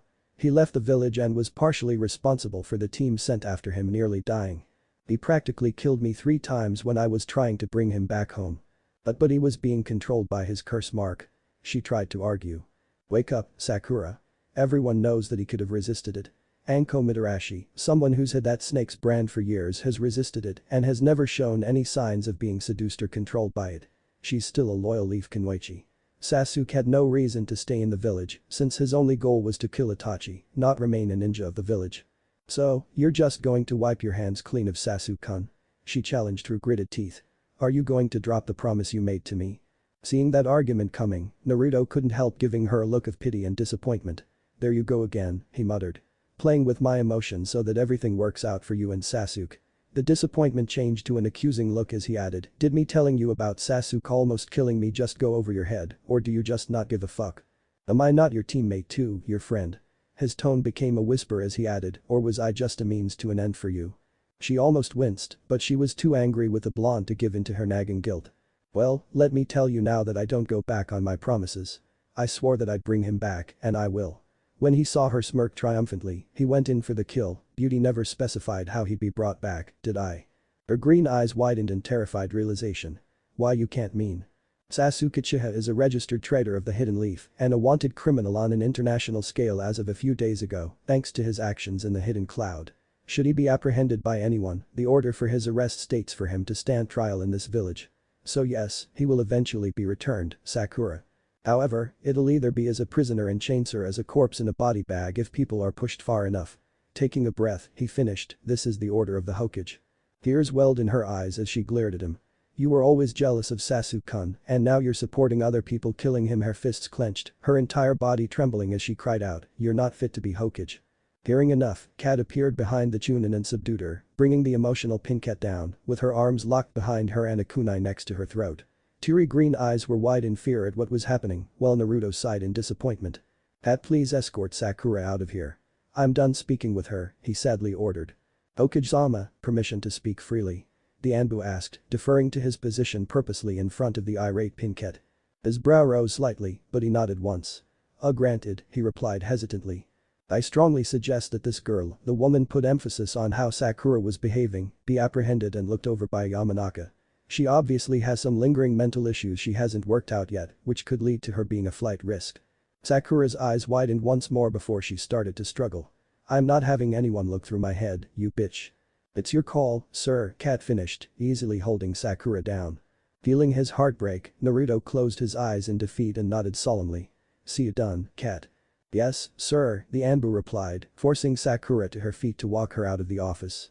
Looking over her shoulder, Sakura gave Naruto a look filled with all her anger, betrayal, and sorrow. While she was being forced out, the Pinket hissed out, I wish I never met you. Her words hurt, but he showed nothing as his ex-teammate was escorted out of the Hokage Tower. Once the door to his office closed, Naruto braced himself against the desk and clenched his eyes shut to stave off the building tears. He had thought that Sakura was a friend who had his back and would understand that Sasuke had dug himself too deep a hole to crawl out of. But, he was wrong. She was still adamant that he was innocent and still saw him as nothing more than an idiot pretending to be the Hokage. It hurt and he felt the Kyuubi trying to take advantage of his emotional pain, but he fought off the influence and took a few deep breaths to recompose himself. Sweetheart Kushina tried to soothe him. Not now, Mom, I need to sort this out. I'm sorry, he replied before cutting the connection. Leaving a clone to resume the work he had, he left the office in search of someplace to think. It was an hour after sunset when he was found on the carved head of his father. Pale lavender eyes observed him sorrowfully as she hesitantly walked over to him, stopping a few steps behind his seated form. I'm honestly not surprised that you were the one who found me, he mused aloud, patting the ground next to him and offering. Taking it, Hinata seated herself beside the blonde Uzumaki and regarded him in concern. Kat-san told me that you had a stressful talk with Sakura-san. He gave a hollow chuckle at that. Stressful is a fitting word for what happened. Would you like to talk about it? I'm willing to listen, Naruto-kun. I know, he replied, finally looking away from the village to give her a grateful look. Sakura came to the office to try and appeal for Sasuke's actions. She's too set on bringing him home that she's ignoring everything he's done since he left 3 years ago. And her talk showed me how little she really appreciated me as a teammate or as a friend. Her heart clenched at his words, prompting her to reach a hand out and cup his cheek. There was nothing you could have done otherwise, Naruto-kun. Sasuke was never given criminal status when he left, and his actions kept putting our village in a negative light. Sakura-san should have realized that by now. He gently grabbed her hand and moved it away from his face so that he could look to the village again.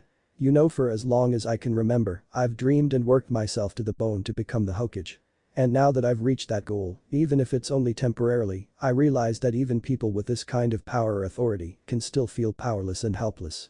Hinata adjusted her hand so that she could grip his. Isn't that why you ask others to help you? Sometimes even friends can't do anything to help you, like with this whole issue involving Sasuke. I thought he was my friend and that we could have been like brothers, but he keeps trying to sever that bond. He keeps going further and further down into the dark and I can't do anything to help him, even though I'm acting Hokage.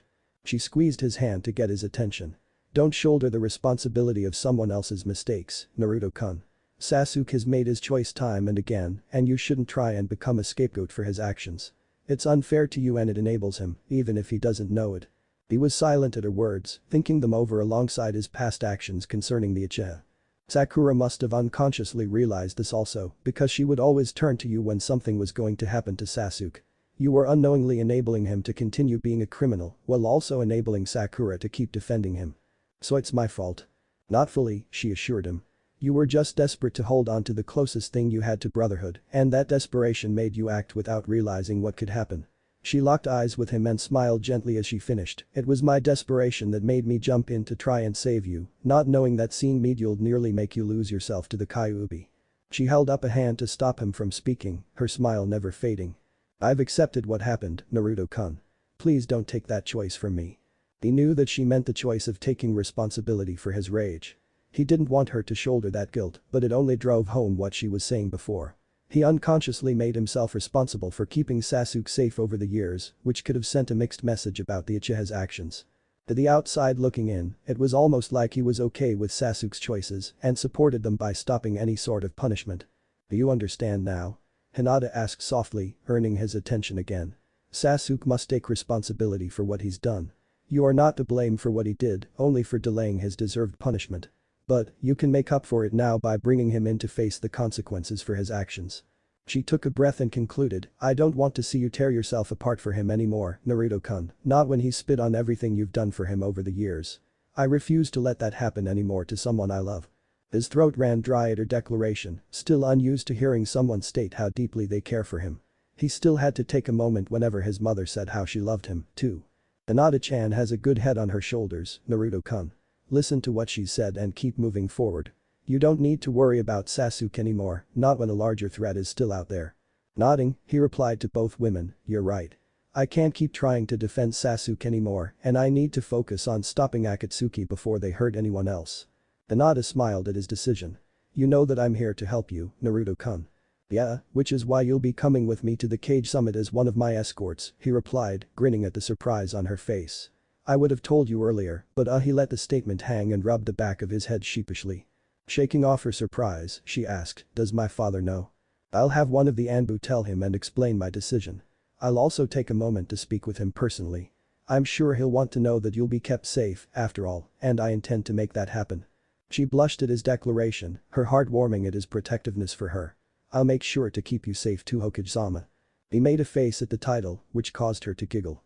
Hearing you call me that is so weird, Tabeyo, just call me Naruto when we're not around important people, okay? Giggling again, she moved in and gently kissed his cheek like she did a few days ago in his office.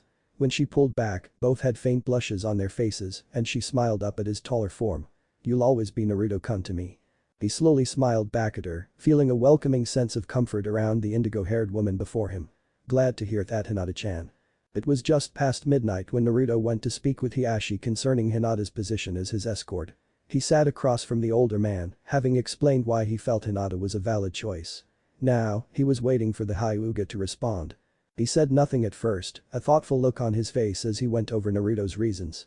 I promise that she'll come back safe, Lord Hiashi, Naruto declared, being respectful to the man so that he wouldn't be offended.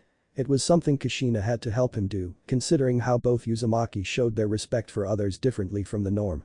You realize that the Raikage will have a prime opportunity to take the Byakugan for the hidden cloud, don't you? The Hyuga questioned rhetorically. I know, which is why I've given you my word that she'll be safe. I'm not just saying that as Hokage, I'm saying this as someone who cares about her. She's one of the people that are precious to me, sir, and I already watched her nearly die once. Blue eyes blazed with confidence as he finished, I won't let anything else happen to her. Hiashi locked eyes with Naruto for a few moments before surprising the young Hokage with a faint smile. She speaks highly of you, Hokage-sama.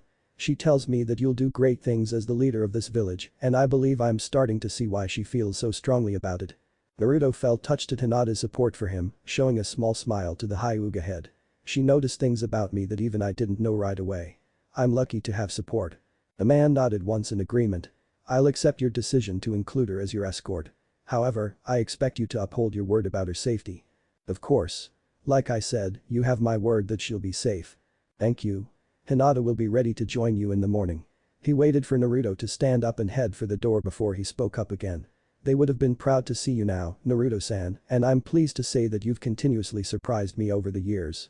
I keep seeing them within you." Naruto kept his back to the man, his hand on the handle of the door. "Thank you, Hiashi. I'll keep working hard and making them proud." After all, he looked over his shoulder with a smirk, "My position is only temporary right now. I still need to fully earn the title of Hokage." The man smirked back as he watched the young man leave his office. Within his mind, Naruto heard his mother whisper, "I'll always be proud of you, Naruto-kun." A few hours after sunrise found Naruto, Kakashi, and Hinata ready to depart. The Jonin was dressed in his regular uniform save for a larger supply pouch strapped to the back of his belt. Considering how many high-caliber shinobi would be in Iron Country, he needed to be prepared. Hinata forwent her normal clothes as Chunin and decided to wear the outfit she and Hanabi had bought a few days ago. The outfit consisted of a light lavender, sleeveless kimono-style blouse with vertical lines that was tied with a dark purple obi around her waist. She wore a pair of dark navy shorts with thigh-high stockings and changed her regular ninja sandals to black high-heeled boots. Finishing off the look was her headband, which was rested comfortably around her neck like usual, and a supply pouch similar in size to Kakashi's. Lastly was Naruto, who had his mesh undershirt as usual, but over it, he wore an orange zip-down sweatshirt that was both comfortable and durable with 3 black stripes each on his sleeves and waistline. He also wore all black pants with the pant legs tucked into his new sandals that were equally black and stopped at his shins. Finishing off the look was the white cloak of the Hokage, along with a diamond-shaped hat with the symbol for fire. Behind them all was a mass congregation of citizens from the village that had come to see them off. All of them were wishing Naruto luck in this meeting of the 5 Kage and asking Kakashi and Hinata to keep him safe. Without the hero who defeated Pain, they were understandably nervous about keeping the village safe. Naruto gave the villagers his signature grin and thumbs up, similar to the nice guy pose, except for the sparkle from the teeth. However, where Guy and Lee did theirs with exuberance, Naruto did his with confidence and a promise to see things through. It gave his village courage, letting them know that he would return. But that done, the blonde Uzumaki turned to his escorts and nodded once before the trio took off into the trees. Naruto was glad that he decided to leave a day early. The extra time allowed him to talk down a group of masked shinobi that were a remnant from the Land of Woods. Apparently, Danzo and his route nearly wiped out their group after they admittedly tried to betray the Hidden Leaf during a potential alliance deal. Seeing as Naruto obviously wasn't Danzo, the group was understandably annoyed and decided to vent against him since he was the Hokage. A few shadow clones was all he needed to stop them, subduing them all and lining them up before him. "Just kill us now. You think that we'll quit just because you left us to live?" yelled the leader, his tone full of hate behind his mask. Naruto didn't move as he stared at the shinobi radiating anger and hate. "No, I don't, but I don't want the people that you love to come after me either," he replied. This caused the leader to snarl at him. "Most of us have already lost our families to you leaf bastards. Letting us live is only a hindrance. Do you really think that will stop people from coming after me or people I love?" Naruto challenged, silencing them with his calm tone. "Say I kill you all now, then what? I get targeted, my friends get targeted, and innocent people get targeted. Then say that I'm killed or someone I love dies by your people. Vengeance will never die, and we will suffer through an endless cycle of anger and hate when we could just walk away now and start fresh." "Easier for you to say," the leader growled out. "I'll admit that it is easy to say, but it's still hard to do. There are people who have wronged me, people I could have taken my own revenge on.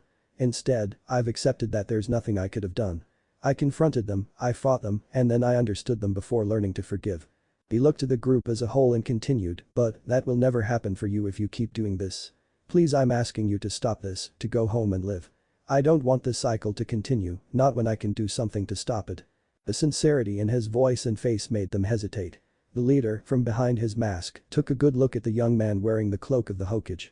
He looked into the blues of the Uzumaki's eyes and saw that he had suffered, but he had also decided to stay strong and move forward. He understood what it was like to lose, and he was able to overcome that rage and anguish. "We withdraw," the leader ordered. "Sir?" one of his subordinates asked. This man has us at his mercy, and yet he gives us the chance to walk away with no consequences, even when we aim to kill him. So long as someone like this leads the Leaf, I can try to move on from what happened so long ago. The others looked to one another for a few moments before they turned to Naruto. We surrender, Hokage. The blonde Uzumaki gave them all a relieved smile as he dispelled his clones and let them stand. I hope that if we meet again, it'll be on better terms. The leader said nothing, only giving Naruto a single nod of respect before he left with his fellow wood ninja. With that issue dealt with, Naruto looked to his friends with a proud smile that they returned before they resumed their trek to Iron Country. Sasuke glowered from his position, watching the samurai of Iron Country escorting the arriving Kage and their escorts. He recognized Gaara and mentally scoffed. He didn't care about the redeeted sand ninja, more focused on seeing who would be coming to represent the Hidden Leaf. Thobi, or Madara as he went by, told him that the most likely choice for temporary Hokage would be an old man named Danzo, someone who not only had a hand in the Uchiha massacre, but was rumored to have taken many of their eyes for some purpose. After learning the truth of what had happened, he had no intention of letting that injustice to his clan slide. He'd kill Danzo, and then kill the other two elders of the Hidden Leaf. And then he'd destroy the very village that spit on Itachi's sacrifice. He refused to let them remain so peaceful and happy when his people were killed out of stubborn fear. They would all pay. He'd make sure of it. Two blonde men stared one another down across a snow-covered field. Hokage, greeted the larger of the two. Breakage, Naruto replied, subtly shifting his body to cover Hinata more. Did your shinobi tell you my response regarding Sasuke? They did, which I'll admit to being surprised over. Reports on my end have told me that you and the Uchiha were close. I would think you'd have come begging me to take back the order. I might have if I didn't realize the consequences such a thing would have caused. I know that Sasuke has done wrong against you and your village, and I can't keep trying to defend him when I know it'll put the rest of my village, the rest of my friends at risk for war. I only ask that you allow us to handle his punishment upon capture, please. We must take responsibility for never labeling him a criminal earlier. So long as I can be witness to his trial and have a say in his punishment, the Raikage stipulated. That could be arranged. Thank you for understanding. The large man nodded once before the two groups finished the trip together. Out of the corner of his eye, he noted that the young Kage was staying close to the obvious Hyuga girl. He would have scoffed if he didn't understand why he was acting in such a manner. It was definitely one of the less noteworthy actions his village had taken against another, and based on the nerves the girl had, he could only guess that she was the one that they had attempted to take. Still, he couldn't hide his smirk at how similar the two looked to his late rival and his wife. Truly, the world was blind or foolish to not see who the young Uzumaki's parents were, especially when he looked so much like his father yet carried the Uzumaki name. Let's see how your son holds up, Minato mused to himself, just as some samurai came to escort them. Well, this is a surprise, Tobi mused as he stood next to Zetsu and Team Taka. I thought you said Danzo would be the new Hokage, Zetsu. Perhaps the boys' victory over pain won him their support. Black Zetsu suggested. Possibly, the masked Uchiha replied. Still, do you wish to continue, Sasuke? Sharingan eyes glared down at the blonde walking through the snowy town. Memories of past fights and experiences came up and his teeth gnashed together. Taka, he spoke up, we're moving in. The trio consisting of Suigetsu, Karen, and Juugo stood up alongside their leader and followed him. Should we assist? White Zetsu asked. Why don't you observe their meeting for a moment before crashing their party? Tobi suggested, earning a wicked grin from the white half of the plant-like man. Black and white separated from one another, becoming two separate bodies before the white half sank into the ground and disappeared. Black then asked, how do you think Naruto will stand compared to his father, Obito? The long-considered dead Uchiha said nothing in response, gazing through the eye-hole of his orange mask and locking his own Sharingan on the Hokage stand-in before moving to a familiar head of silver hair. Unconsciously, his right hand clenched and trembled in building fury before he forced himself to calm down. He'll never stack up to Namikaze, Obito finally answered, disappearing in his signature space-time swirl. Left alone, Black Zetsu chuckled to himself darkly and muttered, you'll be in for a surprise then, Obito. Chapter 4. The Summit. Thank you all for attending, an elderly male voice announced to the 5 Kage before him as the 10 escorts took their seats on the upper levels behind their respective village leaders. Please place your hats on the table and we may begin. One by one, each of the Kage set down the hats that proudly displayed the insignia of their respective countries. The first to do so was the oldest of the group, the Tsuchikage, Lunoki. He was the shortest of the bunch with a bulbous nose and bald head that had hair around the sides and back. He also had a thick mustache goatee combo going on.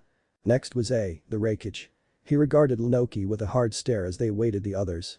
Third to lower their hat was the only female Kage, Mei Terumi of the Hidden Mist. The new Mizukage was stunningly beautiful with russet hair and enticing green eyes. Her figure could have killed lesser men, and the battle kimono she wore only enticed her natural beauty. Fourth was Gaara, the Kazukiage. He calmly looked amongst the other Kage and gave them a single nod and greeting as he set his gourd down beside his chair. Lastly, much to the surprise of many, was Naruto, the Hokage stand-in. He gave Gaara a sheepish grin and greeted, "Long time, eh Gaara?" The Kazukiage blinked twice before his eyes closed and he smiled in amusement. "Indeed it has been, Hokage."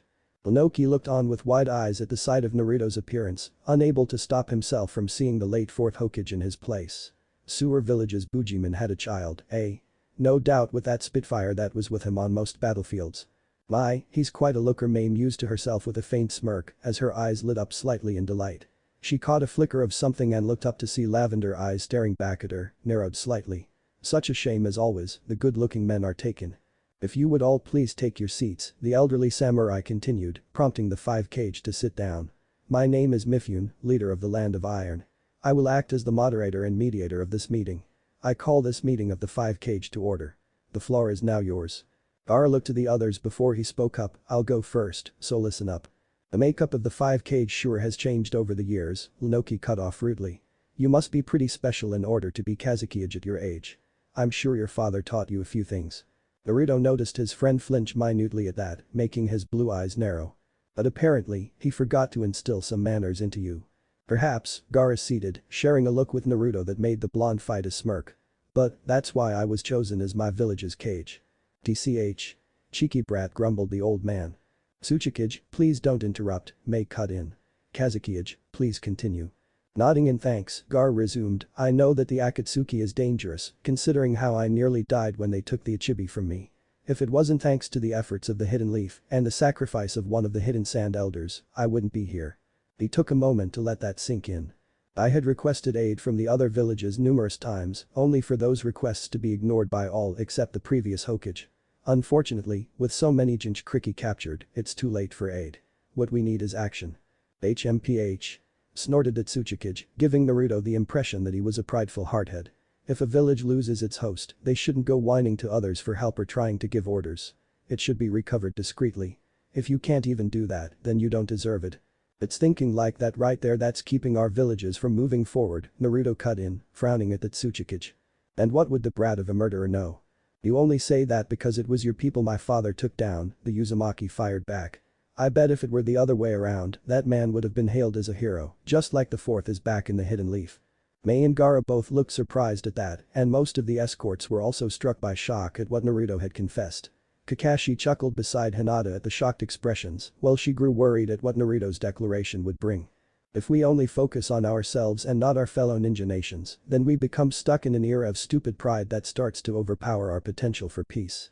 When the Kazukiage was captured, I didn't care if he was from a different village than me. I didn't care if my help would have been frowned upon by other nations. All I cared about was that my friend was in trouble. Gaara gave Naruto a side glance at that, smirking faintly in gratitude. I could have been like you, old man, he continued, speaking directly to the Tsuchikage who looked angry at the insulting title. I could have ignored the Hidden Sand's request for help and ignored the previous Hokage's order to assist them, but I didn't. And now, both of our villages are stronger than ever because of our support for one another and the trust that Gaara and I have in each other.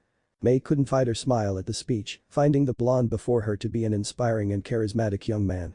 At any rate, she spoke up, it's not like we really need to worry about the Bijuu held by the Akatsuki. It takes years to learn how to control the power of a Bijuu, and even then, a Jinchuriki may never learn control before their time comes. Sounds about right. Wouldn't you agree, Kazukiage? Inoki snarked smugly, earning silence from the retreated leader. The tension spiked in an instant and Naruto narrowed his eyes before silently telling Kakashi and Hinata to hang back as the Raikage raised up an arm and brought it crashing down on his section of the ring table the Kage sat at. Upon impact, the table cracked and broke while the other escorts took up guarding positions near their Kage. Gaara rose a brow at Naruto sitting without his guards and Inoki snorted at that. Such attentive guards you have there, Hokage. Truly worthy of their positions. They know when to act. However, it's more important that they know how not to act since I tend to get rather destructive when I enter a fight. They wouldn't want to be caught in the crossfire after all, Naruto fired back with an easy smile. But, if it makes you feel better. At the unspoken signal, Hinata and Kakashi took their positions behind Naruto, the Hyuga heiress looking determined while the copy nin looked aloof and relaxed. Happy now? Mei and the Sand siblings looked amused at that before air roared out, shut up with your useless yapping. He glared at the other ninja before him before Mifune cleared his throat. We are all here to talk, Reikage. Please refrain from such displays of rudeness and immaturity. Clicking his tongue to stave off his growing anger, the Reikage retook his seat while his guards returned to their positions. Thanks, you guys, Naruto softly said, earning faint smiles from the other two before they took their seats. Ow, CHMJKRM, Mei began, placing a hand on the former's arm, it's alright now. Yes ma'am. Let's go, CHMJKRM, the eye patch wearing ninja stated. Why yes, senpai, the goggle wearing ninja replied as the duo took their spots. Gaara shared a look with his siblings, giving them an appreciative glance before silently gesturing them to get back. They nodded in understanding before complying with the order. Inoki simply gave his ninja a look and they quickly took their spots as A looked ready to speak again. The Akatsuki is made up of ninja from each of your villages. Not to mention that some of your Kage also used Akatsuki over the years. Used them? Gaara repeated, looking surprised at the notion, while Inoki scoffed at the accusation. He means when the Sand worked with Orochimaru during the Chunin exams years ago, Naruto clarified with a frown, earning an understanding look from his friend. I see the Redeed muttered with his own frown. The Akatsuki were a cheap mercenary force and a better alternative to spending excessive amounts of money and time to building up our own ninja forces, that Tsuchikage explained. The hidden mist is the most suspicious. A continued, speaking to Mei directly. Your nation holds no diplomatic ties to anyone and there are rumors that Akatsuki was originated from your nation. The Mizukage looked down in slight shame. There were rumors that my predecessor, Yagura, was being controlled by someone. I didn't want to make a big deal of it, but part of me strongly believes that it was Akatsuki. You people. The Reikage growled out. Hold your tongue, Reikage. Inoki cut off. We wouldn't have needed to resort to hiring them if you didn't keep amassing military strength and putting us on edge. It was you taking advantage of this disarmament between our nations that forced our hands. Kushina mused in Naruto's head. Better step in before things heat up again, Naruto. You dare accuse. Before we keep fighting amongst ourselves, Naruto cut in, steepling his hands much like Sarutobi did many times in his memories, there's some major news about the Akatsuki that you all seriously need to know. And that would be? Pressed A, still trying to rein in his anger. The true leader of the Akatsuki is declaring himself to be Madara Uchiha. The other Kage, Mifune, and all the escorts including Naruto's all looked stunned at the news. But he should be long dead. Believe me, I'm strongly hoping that it's just someone pretending to be him so that he's taken more seriously, but the fact remains that he's dangerous. Originally, it was believed that Pain of the Hidden Rain was the leader, but I've been shown the truth. And where is your source? Mei asked, her face set in a frown in anxiety at Naruto's bombshell of a reveal. It was a chakra imprint of my parents that showed me, Naruto answered before he went into detail. My seal only holds half of the Kyuubi, while the other half is held by my father, whose soul is residing in the stomach of the Shinigami. Before sealing half of the Kyuubi, my parents imprinted a portion of their chakra cores into the seal, staying there until a certain parameter was met. And their chakra was conscious enough to share insight and memories with you, Gaara deduced, earning a nod from his friend. Yes. During my fight with Pain I nearly lost myself to the Kyuubi when I thought I had lost someone important to me. Hinata looked down in shame, and Kakashi comforted her by placing a hand on her shoulder. I had gone up to 8 taels worth of power and nearly tore off the seal, but my parents stepped in and stopped me from doing so. My father's chakra restored the seal before it faded, but my mother's chakra was able to reveal the truth concerning the night of my birth and the sealing of half the Kyuubi within me. It was supposedly Madara who forced the Kyuubi from her own seal and had it attack the hidden leaf all those years ago. That would mean that if this person was not truly Madara Uchiha, Mei began, then their chakra and Sharingan are still strong enough to take control of a fully formed Kyuubi. Whether they're Madara or not, they're still extremely dangerous. Exactly, and this person is controlling the Akatsuki. Naruto finished, letting it all sink in for the other leaders. Mifune spoke up after a few moments of silence. As a neutral country, I must admit that the Akatsuki are a threat that I predict will encompass the elemental nations as a whole. As such, I have a proposal for the 5 of you, considering how opportune a gathering like this is. The 5 Kage gave the samurai leader their attention. What do you say to your 5 villages coming together for a joint alliance, just until the threat of Akatsuki is dealt with completely? The man suggested. An alliance? A repeated in surprise. The temporary joining of all 5 of our villages, Mei mused thoughtfully. It's unheard of, Inoki scoffed. But it makes sense, Gaara fired back. An alliance sounds like exactly the type of thing we need to deal with the Akatsuki, Naruto declared. If the 5 of us and our villages work together, there's nothing that we couldn't handle. And besides, it's not like we'll be forcing this issue for years to come, just until Akatsuki is handled. I'm all for this. As am I, Gaara agreed. I am, as well, Mei joined in, sending the two younger Kage a smile. The two of you have this camaraderie between you that I find myself wanting to get behind. If it helps take down the Akatsuki and remove a blemish on my village's history, then I vote in favor for this alliance. Naruto returned her smile before the three of them turned to the two stubborn Kage. What do you two think? You can't deny that the Akatsuki will be easier to handle if we all work together. Inoki harumphed at that. I'm not denying anything, brat. I just don't like the idea of working alongside the son of the man I loathe. Well, when the Akatsuki are dealt with, we can go back to stupidly hating each other for events that happened a generation ago, Naruto jabbed with an annoyed tone. Until then, how about we focus on the threats of the current generation? What do you say to that, you damnable old coot? Who the hell do you think you are to talk shit on my husband like that, Tebane? Kushina raged. They looked to the blonde Uzumaki, locking eyes with the younger man and seeing raw, unflinching determination within the blue orbs that reminded him so much of his late rival. He smirked at the sight, shaking his head with a faint chuckle. The hell with it, I'm in, he spoke up. Besides, this means I'll have a better shot at getting those bastards back for taking B. I doubt that he's lost his Bijuu, Reikage, Naruto informed him. Come again. You see, it takes a long time for them to remove a Bijuu. With Gaara, it took them a couple days at least, and that was also with them being distracted by my team and another from the Hidden Leaf. Not to mention that they have lost over half of their members over the past few months. So, if they took so long with the Ichibi and a full membership, imagine how long it'll take with half of their members and the Ichibi. That means that there's still time. Mei exclaimed. Plus, I don't think Pain would have attacked the Hidden Leaf if they had captured B around the same time, Naruto continued. This made A clench his fist in realization. Damn it, B, he growled out. You slipped off and pulled a bait and switch, didn't you? When I get a hold of you. Assuming that we all agree to this alliance, Inoki spoke up, there would still be the matter of deciding who would lead the conjoined forces. If you'd allow me, Mifune spoke up again, perhaps I could decide amongst you who I believe, as an unbiased leader, who should take up the position. I'd like to go ahead and say that I'm not ready for that position, Naruto spoke up. Naruto? Kushina asked in surprise. I've only been recently chosen to be the Hokage while Tsunade is in a coma. I'm still trying to get a handle on leading a hidden village, so I don't think I'd be able to handle leading 4 others at the same time, he explained. I'm still lacking that type of experience. HMPH. Something we can finally agree on, Brat Inoki snarked. That confession of your shortcomings shows me that you'll be a successful Hokage someday, Uzumaki-san, Mifune complimented, nodding to the blonde in respect. Admittedly, I was considering you, but I agree that your inexperience in leading wouldn't help the situation. Then who do you believe should lead, Mifune-sama? Mei asked. The decision, for me, is rather difficult. The Kazekage, while looking capable, is too young.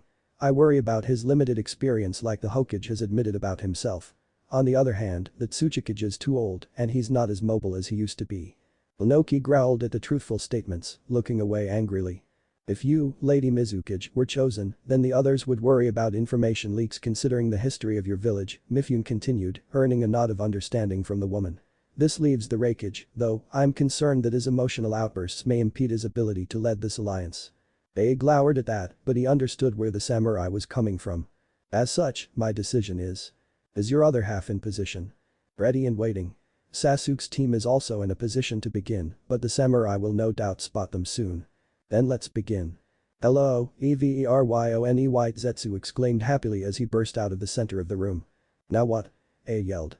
Akatsuki? Mei asked in surprise.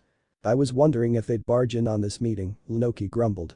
Gaara frowned at Zetsu, while Naruto discreetly made a clone appear next to Hinata and Kakashi, which immediately took a seated position to gather natural energy. Sasuke Uchiha is somewhere in this building, White Zetsu continued. But where, oh where could he be? A turned red in rage, and he had Zetsu by the throat in an instant, while the plant man was left in shock at the man's speed. Where is that bastard? Tell me. Sasuke's here? Temari asked in surprise. That can't be good, Kankuro muttered. Wasn't he one of the ninja who defeated Zabuza-sama? CHMJKRM, asked Ao. According to reports, yes, the man answered, looking to Naruto and Kakashi out of the corner of his eye. Team 7 of the Hidden Leaf, 3 of you are here now, but one of you is about to have hell raised upon them. Who's that? Akatsuki asked. Wasn't he the one that killed Deidara? Kuritsuchi questioned her grandfather. The name is familiar, the Tsuchikage admitted. Gaara noted how Naruto was frowning at the table, not focused on what was happening. Okay.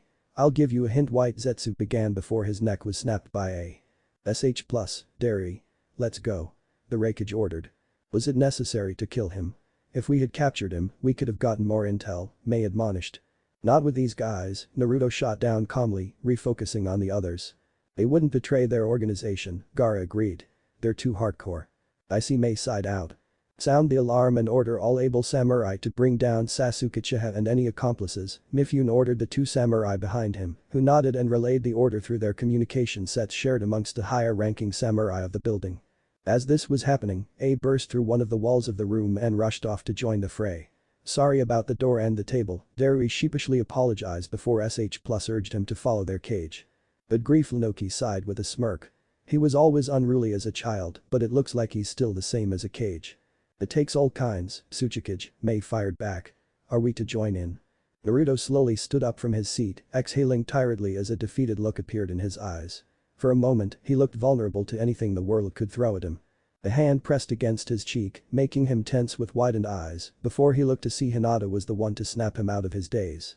We have to go, Naruto-kun, she softly stated.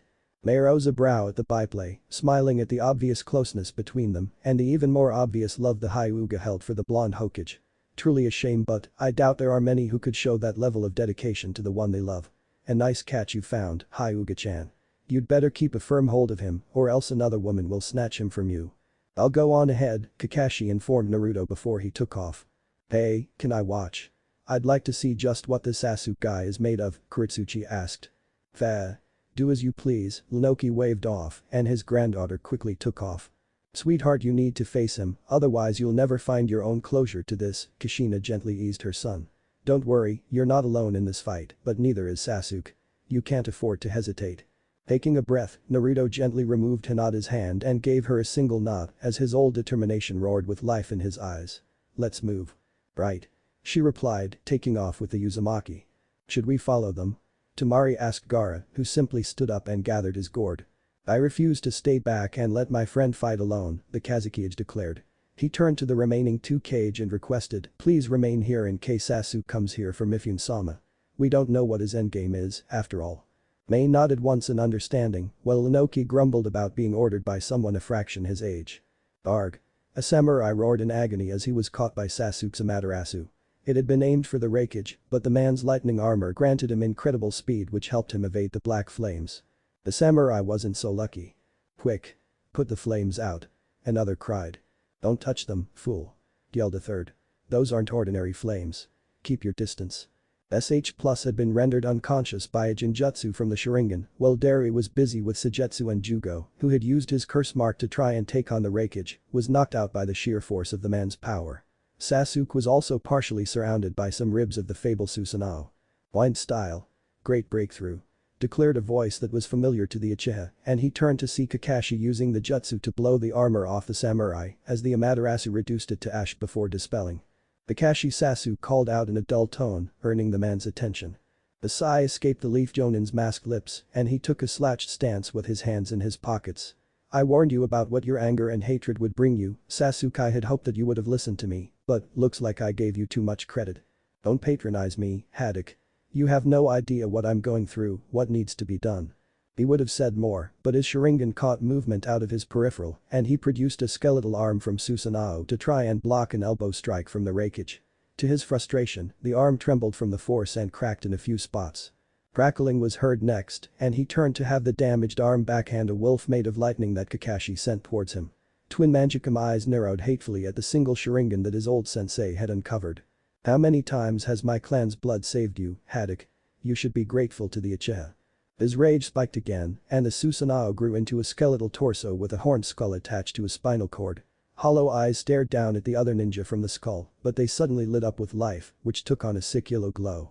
So really progressed this far in such a short time, Kakashi mused as his Sharingan morphed into its Manjikam form. Haddock. A called out. Stay out of this. This is my fight. The copy nin gave the man a dull stare at that. Geez, he's more stubborn than rumors warned us about. The ninja all tensed, ready for the next round before the sound of approaching footsteps caught their attention. Looking towards one of the halls, they saw black sandals stepping into the light, followed by black pants and the bottom of a white cloak with red flames on the bottom. Following this was an orange and black top before the whiskered face of Naruto Uzumaki was revealed with Hinata Hyuga standing behind him at the ready, her Byakugan active for the fight ahead. Blue eyes locked onto the red and black orbs of his estranged and fallen friend, looking upon him somberly before they hardened in determination once more. Sasuke. Naruto the Uchiha retorted. Hang on Karen, who had hidden herself from the fight thought in surprise, looking over the railing and getting her first real look at her fellow Uzumaki. That's the guy Toby said defeated pain. She frowned and readjusted her glasses as she got a feel for his chakra. As soon as her touched his, she recoiled in shock at what she felt. The hell his chakra is huge. And it's not the only one he has. He has another massive source that feels evil, most likely the Kyuubi Toby warned us about. But the third, it feels warm and protective, almost loving. It's also feeding off the Kyuubi's chakra to stay active. What the hell is he? She then felt something else occurring as Naruto stood in place and had his stare down with Sasuke. He's gathering chakra from his surroundings, merging it with his own somehow at a steady rate, while his chakra is totally calm. Whatever he's doing, it's not going to be good for Sasuke. Naruto sighed defeatedly and spoke again, earning her attention. You really dug yourself deep, you bastard, infiltrating another village and going after their Jinchuriki was stupider than anything I've ever done over the years, and I've done lots of stupid shit. I want to be supportive, I really do, but I can't deny what you said. Sorry, dear. No worried. I know I did stupid things. I'm fine admitting it. Who are you to judge what I do? You who live in a village of ignorant fools who don't understand what's been done to maintain their foolish notion of peace, Sasuke fired back with a hateful glare. I've been preparing myself for this, Sasuke. I wasn't looking forward to it, but I knew that I'd need to be ready to face you. That's why I looked into whatever I could concerning you before I left the village, to the point of not getting any sleep. What are you going on about now, loser? The Uchiha pressed in annoyance, using his old nickname for the blonde Uzumaki. Blue eyes narrowed towards him as Naruto declared, I found out the truth about your clan and Itachi. Sasuke's eyes widened slightly in surprise. He's not bluffing, Karen noted with a frown. Chakra fluctuates when someone lies, no matter how good they are at it. His is still calm. I understand why you're mad, and I'm tempted to let you deal with those old cronies back home. But, I can't stand by and let you make yourself a bigger criminal, not when you're already one on an international scale, Naruto continued before closing his eyes. And what are you going to do, Naruto? Fight me? Sasuke challenged. Yes, he answered. Karen's eyes widened as Naruto's chakra suddenly grew. The chakra he was gathering. It saturated his own chakra beyond Biju levels. His eyes opened and revealed toad-like orbs within, as his eyelids gains orange pigmentation. I'm going to fight you and I'll make you answer for what you did. He flexed his chakra, cracking the ground beneath him so much that it shook the entire area and spread the cracks to each of the pillars. Everyone tensed at the raw strength Naruto's chakra held, while Kushina narrowed her eyes within the seal. Abandon any fears you have, Naruto, press on and see this through, I'm with you. Finishing his speech, Naruto declared, as the acting Hokage of the Hidden Leaf Village, I'm naming you, Sasuke Uchiha, a criminal to be captured for trial. Prepare yourself. With that, he charged ahead towards the toughest fight of his life. Amber eyes looked down upon the wolfish faces of the famous mountain of the Land of Iron. Hesitation and doubt were seen in their molten depths before they closed, and the owners shook their head to clear away any anxieties. When they opened again, they gave a glow of determination before the person willed their body to split apart, breaking away into hundreds of paper sheets that folded in winged forms before they descended upon the area. As the hundreds of papers flew through the snowing air, some of them caught sight of two familiar figures before they moved faster, entering through one of the maws of the Wolf Mountains and entering the building where the five Kage were rumored to be meeting. As soon as they safely entered the building, the papers gathered together and reformed themselves into Konan. She took a quick look of her surroundings before she heard crashes and sounds of combat. Her eyes narrowed before she rushed towards the source, hoping to make it in time to help the man who helped her hope again. Naruto, she murmured to herself as she picked up the pace, biting her thumbs before flashing through hand seals. I'm coming. Clapping her hands together, she crossed her arms to touch her shoulders as two small plumes of smoke appeared before they revealed the Toad Elders. Not a second after, she took a soldier pill to restore her rapidly depleted chakra. Finally made a decision, eh? Fukasaku asked rhetorically. I have, she answered. And what do you plan to do, dearie? Shima asked calmly. Feeling her chakra restored, Konan answered in a strong voice, I plan to help him. I'll be his pillar no matter what happens. The two elders nodded before they clapped their forelimbs together and started gathering natural energy. Then you'd better hurry, Shima advised. Naruto-chan is battling a very dark chakra right now and he's already called on his sage mode. We'll focus on gathering energy, Fukasaku informed. You just get us to the battle in one piece. Nodding once, Konan reformed her paper wings as her legs disappeared, literally flying through the halls towards the battle. I'm not afraid anymore, Jiraiya-sensei, please watch me. I'll keep the wills of you, Nagato, and Yahiko alive, I promise. Chapter 5. A bond broken and a declaration of war. As the acting Hokage of the Hidden Leaf Village, Naruto declared, settling himself into a combat stance, I'm naming you, Sasuke Uchiha, a criminal to be captured for trial. His toad-like eyes narrowed dangerously as his chakra flowed through his body in preparation. Prepare yourself. With that, the Uzumaki charged, kicking off the ground and breaking it with the raw strength of his Sage mode. For a split second, he looked back to Hinata and she nodded once in understanding, turning to where the repressed chakra was hiding and pinning them down with her Byakugan. Locking onto them, she rushed after them, prompting Karen to mutter a curse since she'd been spotted. Shit. I should have been more careful as soon as I saw her. She mentally berated herself, throwing shuriken to try delaying Hinata's pursuit. However, the Byakugan saw the path to move between the metal stars and Hinata kept her pace as she swerved through them. Meanwhile, Naruto had whipped out a kunai and met his old rival blade for blade, the knife blocking and deflecting the sword the Uchiha was using. Despite Sasuke running lightning through his weapon, he wasn't hitting Naruto, who was using wind-style chakra to disrupt the electrical current. With his enhanced physical strength, Naruto deflected Sasuke's sword once more, but then quickly followed with a swipe that caught a section of the weapon and forced it out of the Uchiha's grasp. Naruto released his own weapon and threw a punch at Sasuke, who smirked and leaned just enough to the side and let the fist barely miss his cheek. However, to the Uchiha's shock, a dense, unseen force slammed into his face and launched him back, sending him hurtling into one of the many pillars that had been cracked earlier by Naruto. His body crashed against it and dug in a few inches, and Sasuke glared at the blonde, while wondering how in the hell a punch that missed him still connected, as well as where the hell Naruto got such raw power from. Hokage. The Raikage called out. Don't forget that you said you'd let me take the Uchiha myself. Without looking away from his opponent, Naruto corrected, I said I'd let you have a say in his punishment and that he'd be taken into leaf custody. Besides, that other guy who crashed the meeting is still around. You just killed a clone of him. They frowned at that, absently noting that Darui and Kakashi had finished dealing with the water-transforming swordsman that was with the Uchiha. He then looked to his previous opponent and saw that he was still unconscious from their fight, but so was SH Plus from an earlier Sharingan Genjutsu. There was also a hidden member that Hinata is currently dealing with, Naruto continued as Sasuke pulled himself out of the pillar. I sensed her while I was prepping myself for this fight and she was suppressing her chakra to avoid being spotted. My guess is she's a censor and possibly the medical ninja of Sasuke's squad. The Uchiha stole a glance towards where he last left Karen, only to frown when he saw that she was already almost caught by the Hyuga. While annoyed that she wasn't going to be of use soon, he couldn't lament that and focused on Naruto. So, please stay back and let me deal with Sasuke. As I told the old fart back at the meeting, I tend to get rather destructive when I enter a fight and I'd rather not worry about potential crossfire. While irritated at being told what to do by someone he viewed as a young upstart, rationalized the situation. He remembered what collateral damage had been done by Naruto simply flexing his chakra, a feat very few shinobi could claim to do, even with higher than average chakra levels. If that was a flex, then the Raikage wouldn't be surprised if the Uzumaki boy could level the place with ease. So, he begrudgingly stayed where he was while the samurai got to work apprehending the incapacitated members of Team Taka. Still worrying about others over yourself, Naruto? Sasuke questioned as he readied his Manjukam Sharingan. You always were a bleeding heart, too soft to be a shinobi. And yet it was my bleeding heart that changed so many people for the better, Naruto calmly fired back. I even got you to help that one time against Ariibi when we fought Shin. I just didn't want to waste my time with that parasite. You being there was just a coincidental means to an end. Naruto sighed at that, tired of Sasuke's stubbornness to leave the dark his heart sought to reside in. Memories of the past flowed through his mind, but a mental nudge from Kushina kept him from getting distracted. Don't get swept away in the past, Naruto-kun, you know there's no other option. Yeah. Naruto and Sasuke charged once more, slamming the forearms of their non-dominant arms against one another as their free hands readied their signature jutsu. I know.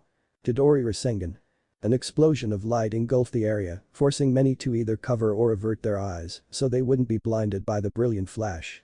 Hinata was lucky enough to have her back to the clash of powerful jutsu, but her Byakugan still caught the chakra exchange between the two bitter rivals.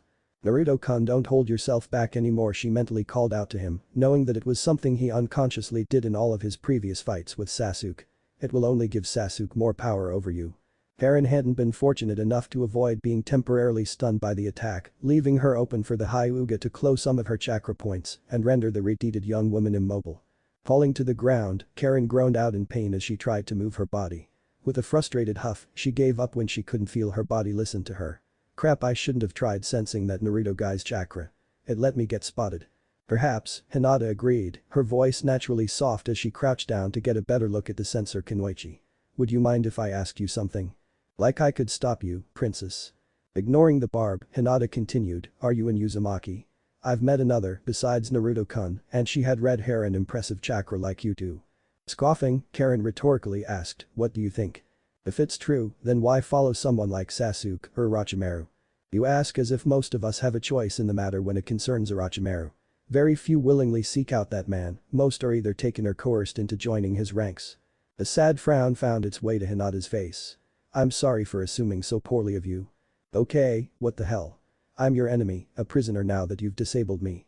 Why the hell do you even care about me? Because you're a family member of Naruto-kun, even if he doesn't know yet. That's enough for me to be concerned, at least until you both get a chance to meet and speak face to face. Naruto-kun has never met another Uzumaki before, and I want him to have the chance to. Karen blinked once before snorting in amusement. Of all the types of people I could have lost to, it had to be the maiden-in-love type. Damn it. Hinata just let Karen have her laugh, smiling faintly as she lifted the reed and started making her way back to the others. With Sage Mode empowering him, Naruto quickly began pushing the Uchiha back during their clash. Yellow, bar-pupiled eyes glared against red and black orb-style eyes with intersecting ellipses, and Sasuke tried to trap Naruto in the Tsukiyomi, now that he was close enough to not avoid eye contact. What he didn't expect was for one of Naruto's eyes to flash violet for moments so fast that, without the Sharingan, he would have thought it was a trick of the light. However, right after the eye flashed, Sasuke felt the connection formed by his Genjutsu break with ease right as Naruto broke through his jutsu. But the Chidori disrupted, Naruto cancelled his own jutsu and struck Sasuke with a heavy palm strike that made the Uchiha feel like he'd been struck by an ox going full charge. With the wind and some blood forced out of him, he was once again sent tumbling back before he slid to a stop and choked for a moment before he gasped for air. Give it up, Sasuke, Naruto ordered, standing to his full height as he stared at his exhausted opponent. You wasted too much chakra before and your Genjutsu won't work on me. Give up or I'll knock you down until either you can't get back up or you surrender. Through his heavy breaths, Sasuke displayed all his hatred for Naruto through the furious glare sent the blonde's way. This wasn't how it was supposed to happen. Even if he had somehow been able to beat Pain according to Zetsu, the Uzumaki shouldn't have been able to match him so easily, let alone dominate the fight. Sasuke was always ahead in their bouts, and this one shouldn't have been any different. But it was, and he was the one nearly beaten instead of Naruto. The darkness that was his hatred surged through him, flowing with his chakra as he was enshrouded in vile purple energy. It started off as a haze, before it spread out a few feet from his body. Behind him, constructs in the shape of a growing spine started to rise, with the top gaining a skull that had sickly yellow eyes glowing from within its sockets and two arms growing from the sides. With a mad cry of rage, Sasuke forced his body to produce more chakra, and the construct of darkness responded to his desperation. Surrounding the skeletal figure, muscle fibers formed before solidifying into skin. After the skin formed, armor came into being and coated the energy being before a rounded shield with a bow materialized on the left arm of the chakra construct. Naruto tensed at the new development, but he saw that Sasuke was forced to a knee after the technique seemingly finished forming. Taking advantage of the opening, Naruto wordlessly formed two shadow clones that immediately set to work forming his most powerful jutsu. To the eyes of the spectators, Naruto's jutsu started off as a regular Rasengan. But it then gained a ring of white energy that sprouted four small blades, the ring spinning slowly. A harsh ringing sound was then heard as both the chakra sphere and the bladed ring grew to a size that forced Naruto to hold the jutsu above his body. With the completion of the jutsu came fierce winds that whipped the air in the cavernous chamber and lightly cut against the stone pillars holding it together. Having regained his breath and footing, Sasuke narrowed his eyes on the jutsu Naruto had formed. Even with his Mangekyou Sharingan, he couldn't begin to count the sheer number of microscopic wind blades held within the confines of the bladed chakra sphere. If that hit him, there wouldn't be anything left behind, that much, Sasuke could tell from what he was able to observe. With nothing else to be said, the Uchiha had his Susanoo ready its shielded bow and take aim at Naruto. With a free arm, it gripped the string of the bow and pulled back, forming a purple arrow as it knocked the weapon. Only have enough for one shot, Sasuke mentally noted to himself, feeling the strain of the ultimate Mangekyou technique on his body and vision. At the moment, it felt as if every cell in his body was racked with unimaginable pain, while his vision blurred at random intervals. Have to make this count. Taking a breath, Naruto reared his arm back and took aim at his old rival. His heart was heavy as he prepared to throw his deadliest jutsu at someone he had once considered his friend, a brother who could understand his loneliness. That armored construct should keep my attack from killing him, he mused. Just be sure not to have it hit his arrow, Kushina advised. It'll disrupt your jutsu before it could get close enough to burst. I could use some help if the arrow is too fast to avoid. Already prepared for that, Naruto-kun. Now, finish this. With twin battle cries, both men unleashed their attacks, Sasuke Susanoo releasing the chakra arrow, while Naruto threw his arm forward and let his Rasen shuriken fly. Both jutsu moved so fast that the spectators could barely keep track, but Sasuke's arrow was kept from hitting Naruto's attack as it curved around the chakra bolt and swerved toward the Uchiha. While worried about the attack coming his way, Sasuke still mentally grinned as he saw Naruto unable to avoid his attack. It would be all over in an instant. Only it didn't end. From Naruto's back, 4 chains of golden-colored chakra formed and shot towards the arrow, each tip wrapping around the shaft of it and locking in place as the tip of the bolt was halted less than an inch away from Naruto's heart. Saddened by Sasuke going for the kill with no hesitation once again, Naruto didn't even watch as the Rasen shuriken slammed into the Susanoo and burst into an enlarged all-encompassing sphere of millions upon millions of wind blades. Sasuke himself was spared thanks to his Susanoo, but the wind sphere shredded away the chakra construct and dispersed just as the Uchiha fell to his knees and vomited blood.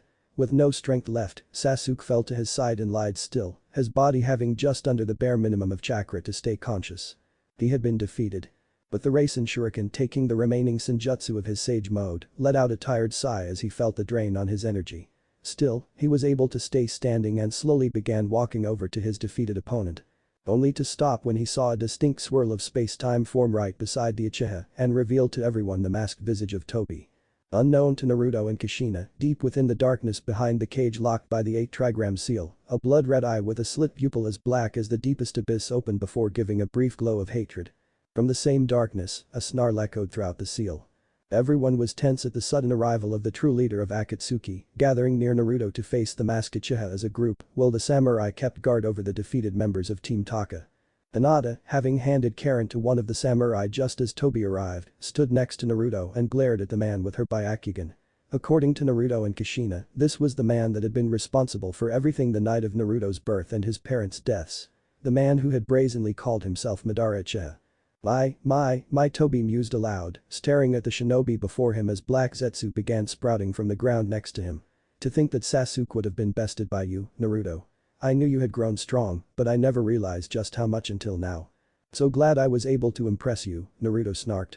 So, do we call you Tobi, or are you still trying to pass yourself off as Madara Uchiha? HMPH. Call me whatever you wish. I have no name anymore. I'm just a nameless man seeking to bring this world into order. You're a delusional madman, Gaara spoke up. You really believe that you could bring order when you and the Akatsuki have caused nothing but death and destruction. So simple-minded you are, Gaara of the desert. Everything I've done, everything that I do, has all been for the sake of bringing peace to this wretched world we call hell. You only add to the hell, Darui stated, calling Tobi out on his hypocritical declaration.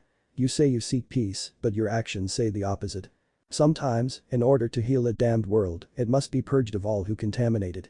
The various countries, the hidden villages, the shinobi themselves, all of it is a plague on this world, and I will purge this plague and purify the world with the only jutsu that will ever truly matter in history. What is this man going on about? Mei questioned as she, her entourage, the Tsuchikage and his group, and Mifune came out from the hallway. Ah, finally the rest of you have come to join us, Tobi calmly noted. I wasn't fond of believing I'd need to repeat myself or rely on the others to fill you in. Inoki frowned at Tobi. You think you could call yourself Madara Uchiha? I've seen the man before, and believe me, I'll never forget how powerless I felt in his presence. Next to him, you're not even making my bones ache.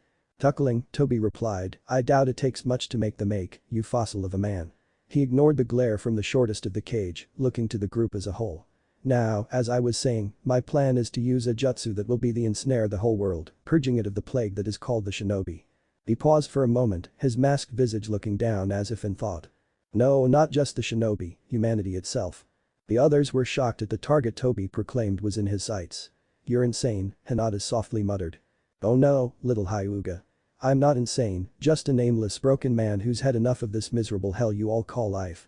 The Moon's Eye plan, that is my initiative, and it's rather simple.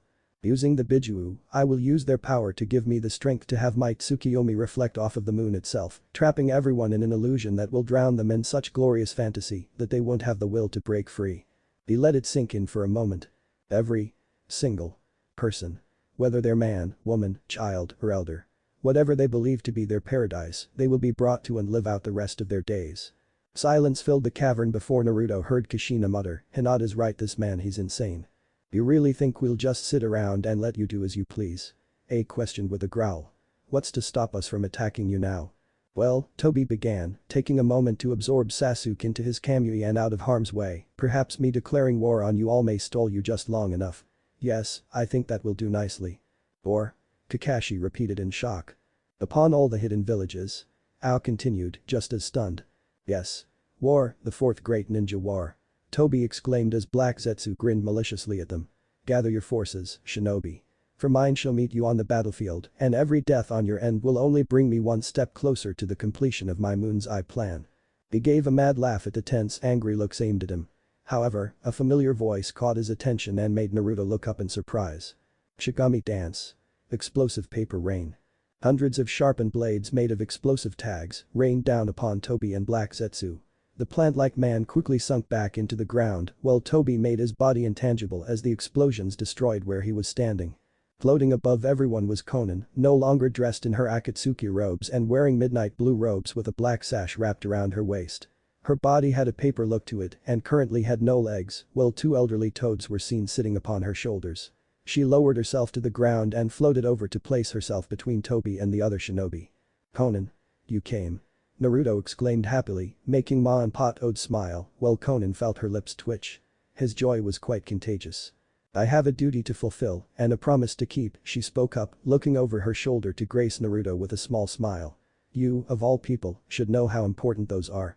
Softening his grin to a smile, Naruto nodded once. "Yeah, I do. Even you were swayed by this boy, Konan." Toby's voice was heard from the smoke, which cleared and revealed that he was completely unharmed. "Perhaps I should have made him a higher priority if he's caused this much of a setback for my plans." Turning back to the masked Uchiha, Konan declared, "You won't have the chance to correct that mistake, Toby. He carries the wills of Jiraiya-sensei and my friends. And just as I was a pillar for Yahiko and Nagato, I will also be a pillar for him and keep him from falling against you. That was my promise to them and I intend to keep it." "Adorable," sarcastically replied Toby. "You sound like a child, Konan, an ignorant child standing before the end." She said nothing as Ma and Pa, having used the time to prepare, finally harmonized enough to pull off their own attack. As one, they let out a series of echoing croaks that took the form of a toad's song, the sounds reverberating off the walls and pillars, but not shooting toward the shinobi and aiming strictly for the masked Uchiha. "Demonic illusion. Toad confrontation chant." The two sage toads declared as Toby staggered back and held his hands to his ears. Quickly activating his Kamui, he began to fade into a space-time swirl centered around his eye. Before he fully vanished, he called out, "Consider this the start of the war, 5 Kage. The fourth great ninja war begins." And with that, he was gone and the chants from the toads were the only sounds left in the chamber. And even they faded into silence after a moment. Back in the meeting chamber, the 5 Kage retook their positions with their escort standing beside them. Konan was standing next to Hinata, while Ma and Pa were seated on the table before Naruto. "This is bad," Naruto spoke up, being the first to do so since Toby's departure. "Are we even prepared to go to war? We don't even know what the hell Toby's army will even consist of." "It's definitely a cause for concern," Gaara agreed. "I believe Lord Mifune's proposal for an alliance between us is more prudent than ever. That man isn't just after the Jinchuriki and Biju anymore, he's after everyone." "Yes, and my proposal still stands," the samurai leader reminded the shinobi. "As it stands, we know nothing about the forces of Toby and his group. We must band together, shinobi and samurai." "I agree," Mei stated. "Whoever joins this alliance will have the support of the Hidden Mist. We cannot let that madman win." "You know where I stand," Naruto spoke up. "I'm for the alliance. I owe that son of a bitch for everything he's done, including causing the death of my parents." "The Hidden Sand stands with the alliance," Gaara declared. "I won't stand by and do nothing." Inoki grumbled irritably. "To think that upstart has the audacity to target so many people. I agree, this world ain't perfect, but it's the world that I live in, damn it. The Hidden Stone will join the alliance. The Hidden Cloud will also join. I still need to give B an iron claw for the stunt he pulled, but my village will support this alliance," A promised. That's a relief to hear, since I believe you would be best as the alliance leader, Mifune spoke up, catching the larger man by surprise. I stand by my earlier reasons for the others not being accepted as the leader, and while I still have concerns about your ability to keep your emotions and temper in check, I find you to be the best option. I'll support that choice, Naruto spoke up. I know I'm too young to lead so many people, and I know how hard it is to keep myself calm through everything that's going on. Just promise me something, Reikage. What? Promise me that you'll do everything, and I mean everything you can, to keep our casualties to a minimum. We're not just fighting for our villages and countries, we're fighting for everyone. The two men locked eyes for a moment, and once again saw the visage of his late rival in the gaze of the whiskered Uzumaki before him. With a smirk, he reached out his fist to Naruto, who looked at it with confusion for a moment before raising his own to bump. When their fists made contact, declared, "You have my word, Hokage."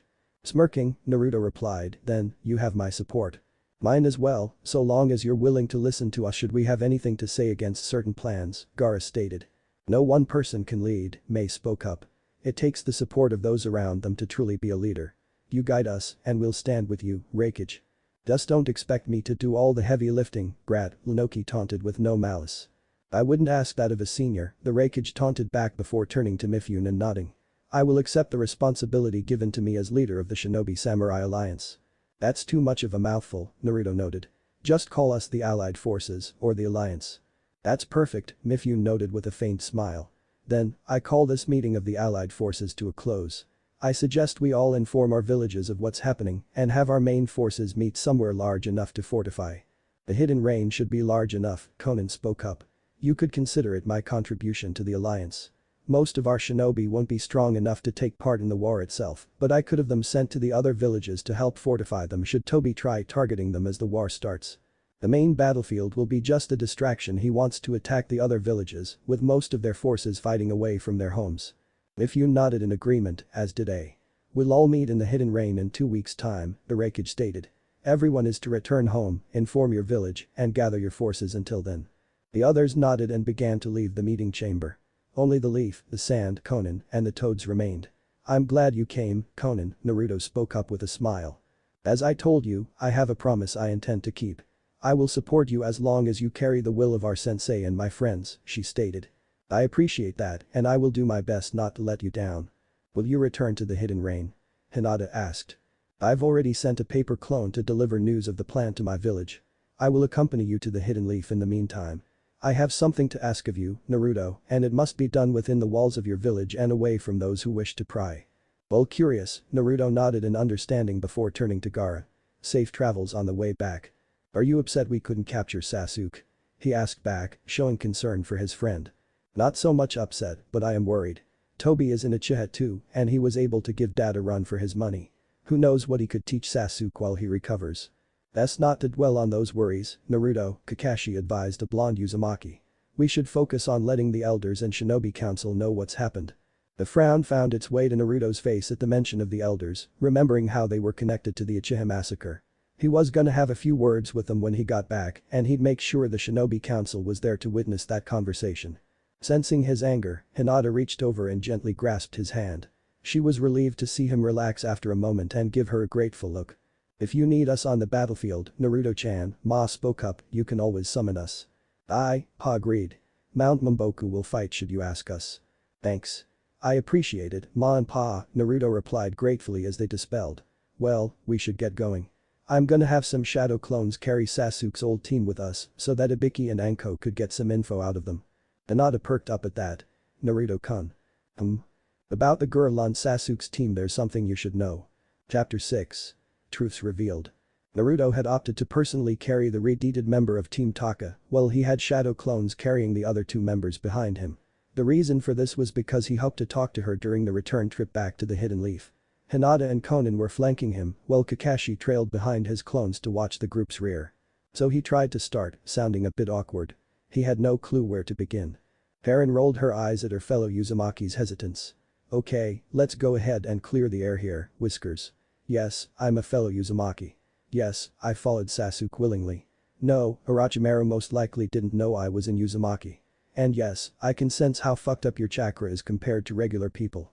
Kushina couldn't help her amusement. "She reminds me of how I used to act." Seriously, Karen continued incredulously, how the hell do you function with so many different chakra sources stuffed into you? You'd be surprised, Naruto answered with a chuckle. Let's just say that my seal is a masterpiece of creativity and ingenuity. Aw, thank you, dear. Kushina spoke up with a pleased grin. Anyway, I should warn you about what you should expect when we arrive. You and your team will be interrogated for information, but we are willing to offer you a deal if you have anything to say that could be important for us. Such as where that fake Madara would take Sasuke. Karen frowned at that. Honestly, I couldn't tell you if I wanted to. We moved randomly during our time working for Akatsuki. We didn't even go to the Hidden Rain when we were brought in. To his side, Konan nodded to confirm. I only ever saw Sasuke when Toby brought him into the Akatsuki, and that was only though the communication jutsu we used. Damn, Naruto cursed softly. There goes that idea. I may not know where they'd be hiding, but I can tell you that Toby mentioned having a failsafe in place if he couldn't capture you or Killer Bee, Karen spoke up again. I don't know the specifics, but he sounded confident in their success. Also, there's something else.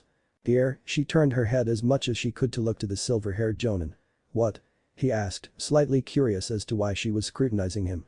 My sensory skill is called the mind's eye of the Kagura, and it is leagues above more common sensory abilities, even some jutsu. She's right. A few people from the clan had the ability, Kushina informed her son. And it's got me curious and concerned about something, Karen continued. What's that? Naruto asked with a faint frown that was shared by his comrades, while Karen never looked away from Kakashi. That eye you have covered it has a matching feel to another source. Kakashi's lone eye frowned deeper at her words. It's a memento from a deceased comrade, he told her, his tone a bit tighter than his casual one he uses every day. So, you're saying that the other one is gone? It was crushed during the war when my comrade pushed me aside and was caught beneath a collapsing ceiling. There's no way it could have remained intact. Then someone needs to explain why Toby has the matching chakra signature, Karen fired back, which caused the man to freeze in absolute shock. I've been around Toby and Sasuke enough to differentiate between their Sharingan, as well as Itachi when Sasuke went to face him. Despite them all having the Manjikam, each of them had slight differences that made their chakra unique from one another. At this point, everyone had stopped walking, and Naruto had turned so that Karen wouldn't strain her neck trying to look over her shoulder. So you were saying that Toby has the other Sharingan? He questioned, hoping for clarification. It goes further than that, Whiskers, his clanmate answered, not taking her red eyes away from the lone black orb of Kakashi. Not only is the eye a perfect match to Haddock's, but while I can sense that his eye doesn't match his natural chakra network, Toby's matches most of his natural network. It can be, Kushina whispered in growing horror. We mourned his death. He was honored as a hero, for goodness' sake. Who? Naruto asked her in concern. One of your father's late students, Obito Uchiha. Obito? Naruto repeated aloud, which succeeded in shaking Kakashi out of his shock. However, the man glared almost murderously at Karen. If you think you can cause dissension by such a ridiculous lie. Kakashi, stand down. Naruto ordered, turning so that Karen was behind him. Naruto, I'm not going to let her smear the memory of my teammate who gave up his life and his eye for me. I understand that, but you need to back down, the blonde Uzumaki shut down, blue eyes narrowed with authority. He locked glares with his teacher for a tense few moments before the Jonin back off with a furious grunt. I think I have a way to determine the truth. Only Hinata and Kushina knew what he was about to do, so they were the only ones not left surprised by Naruto creating a shadow clone in the visage of his mother. The other three were left surprised at her appearance, and for different reasons. Kakashi was shocked that Naruto not only knew about Kushina, but that he was able to copy her appearance so flawlessly. The man could have sworn that the woman was truly standing next to her son. For Konan, she had only heard rumors and seen photos of Kushina.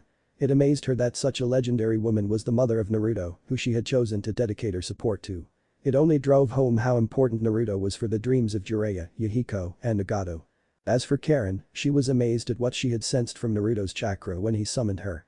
Where before were three different sources sharing the same space in some sort of chaotic harmony, there were now two major sources, while the third had dwindled to a near sliver. Everyone, meet my mother, Kushina Uzumaki, Naruto introduced proudly. Kushina smiled gently at him before nodding to the Hyuga heiress. Hello again, Hinata. Doing alright? Hinata smiled back and nodded once. I'm doing wonderfully, Miss Kushina. Glad to hear it, she said before turning to Konan. So you were also a student of the pervy toad, huh?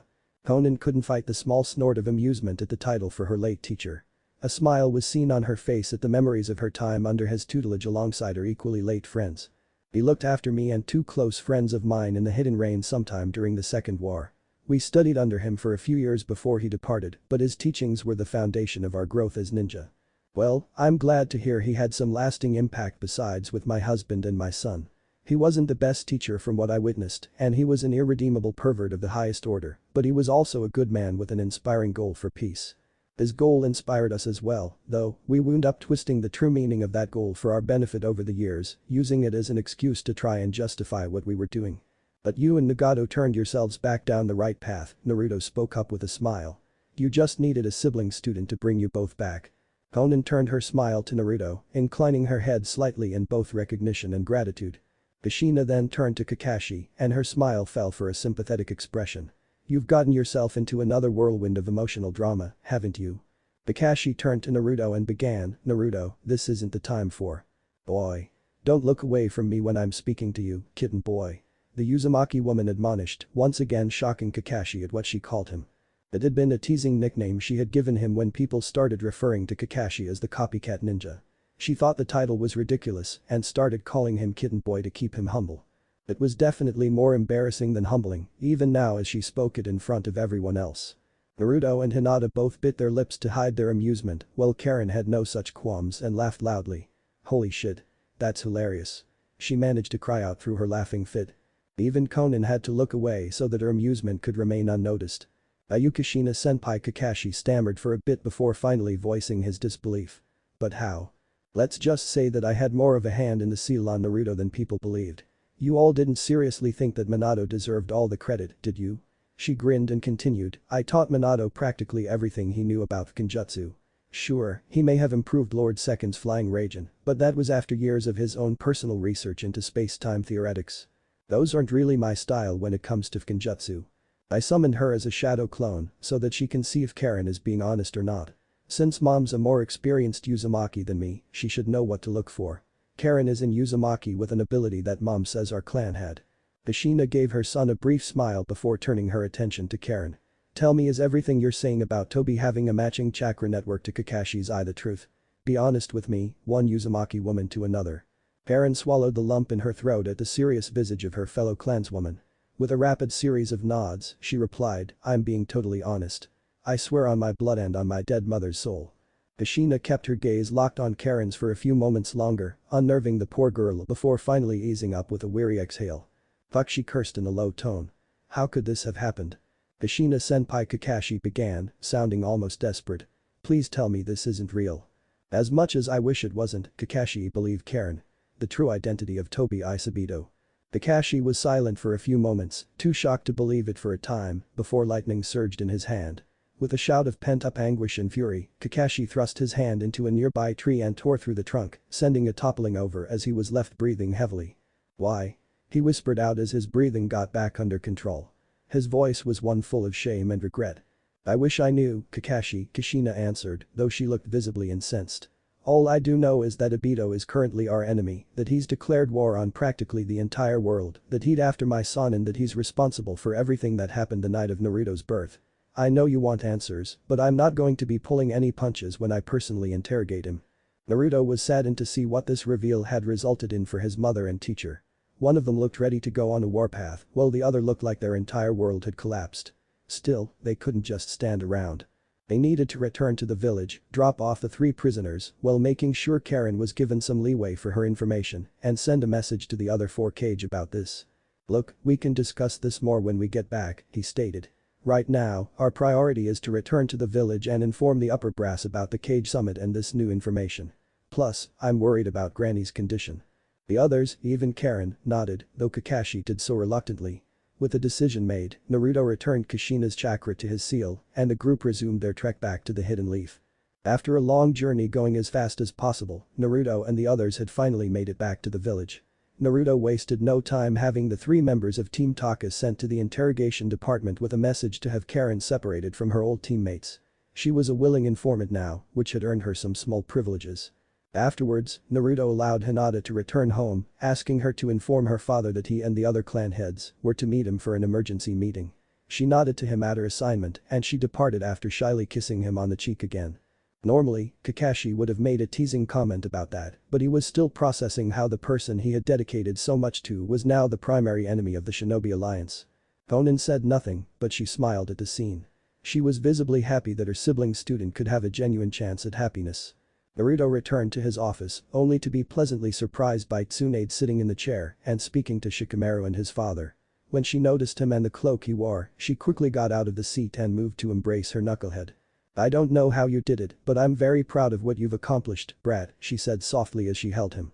Pulling away just enough to kiss his forehead like she had done years ago, she graced him with a beautiful smile full of gratitude. "Shizune informed me what you had ordered regarding the rebuilding efforts and how you had an Anbu detail guarding me as I was comatose. They reported that there were unknown observants looking for an opening, but their presence repelled them." "I'm glad," he replied, looking relieved. "Naruto, without you giving such an order, don't know if I would be here now with you or if Shizune would be alive, either. Only a temporary Hokage, and yet you've already proven yourself time and again with your decisions. I can't express how proud I am of you and how thankful I am for you worrying about me. Of course, I worry about you, Tsunade. You and Shizune are family to me, and not just by the blood we share as Uzumaki." The grin he displayed reminded her so much of Jiraiya, and she couldn't help seeing a mental image of her late friend standing beside Naruto with a hand placed on his shoulder, grinning just like his student. As he faded away, Tsunade believed he was letting her know that he was leaving everything to Naruto and that he had total faith in him. Smiling back at him, she crossed her arms beneath her bust and said, "So, tell me how the summit went." "About that," he began before turning to Shikaku. "I'll need you and the other clan heads in the council chamber. There's a lot to unpack from the summit, plus some information we learned on the way back home." "Anbu." "Sir," the four operatives Boar, Rabbit, Mantis, and Cat replied as they appeared before Naruto, each taking a knee. "Rabbit, I want you to send word out to the other clan heads about the upcoming meeting," Naruto ordered. "Yes, sir," she replied before vanishing. Tsunade, Kakashi, and Konan all watched as Naruto took charge and relayed orders with the authority of the Hokage, and Tsunade couldn't help feeling proud seeing her knucklehead stepping up.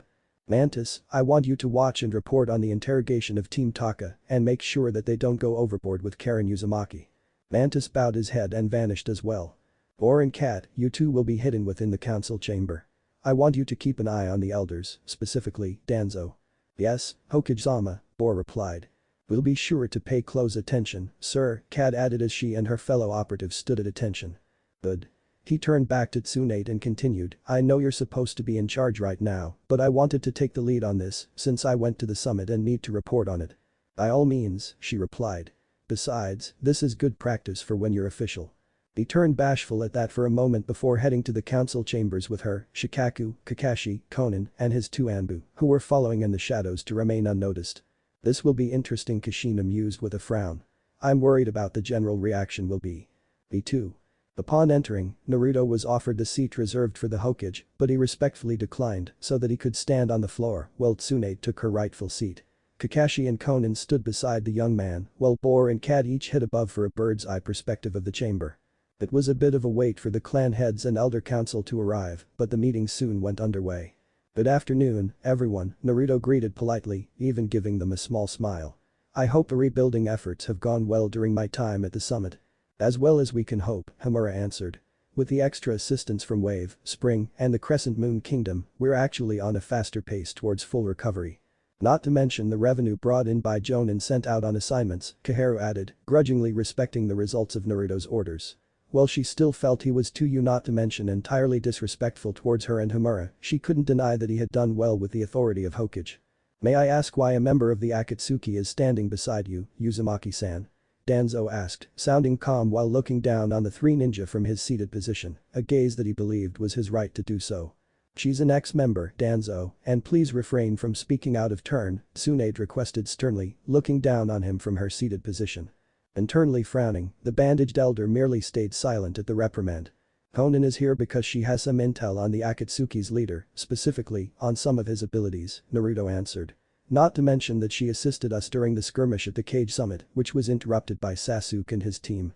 Intel from the Hidden Cloud was proven truthful at the summit, and Sasuke is both a member of the Akatsuki and an enemy of the Hidden Leaf." Murmuring from the council was heard, with most of the clan heads looking angered at the news. After everything the village had done to help Sasuke, he repaid them by defecting to their biggest traitor and then joining the enemy's side. "Let me tell you all what the final verdict was from the summit," Naruto continued. "The biggest thing is that the fourth great ninja war was declared." "What?" Inoichi cried out in shock. "Another war?" Chimza whispered, though he was still heard clearly. I had hoped our children wouldn't suffer through such chaos. It wasn't something we could ignore, though, Sum spoke up, though she felt sad in seeing how her friend reacted to the news. Who are the two sides, Uzumaki-san? Shibi asked calmly. I assume the Akatsuki is one side. Yeah, and our side consists of all 5 of the major hidden villages, plus Iron Country samurai, each united together as the allied forces, Naruto replied, surprising most of the council once more. Amazingly, we were all able to agree to work together against this threat because we all believe that the threat is big enough for the need. All 5 of the major villages, Shikaku muttered, sounding quite interested. With the amount of manpower at the combined disposal, we'll have one hell of a fighting force. The Hidden Rain will also be joining this fight, Konan spoke up.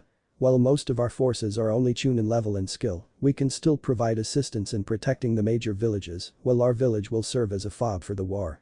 Is that a good idea? Tsunade asked in slight concern. Considering how the Hidden Rain was where Akatsuki was once stationed. I understand your concerns, but I assure you that the only remaining members of the Akatsuki are Tobi, Kisame, and Zetsu. And they have not returned to the village since I took over as the leader. But that means that they're out there somewhere, Hiashi commented with a faint frown.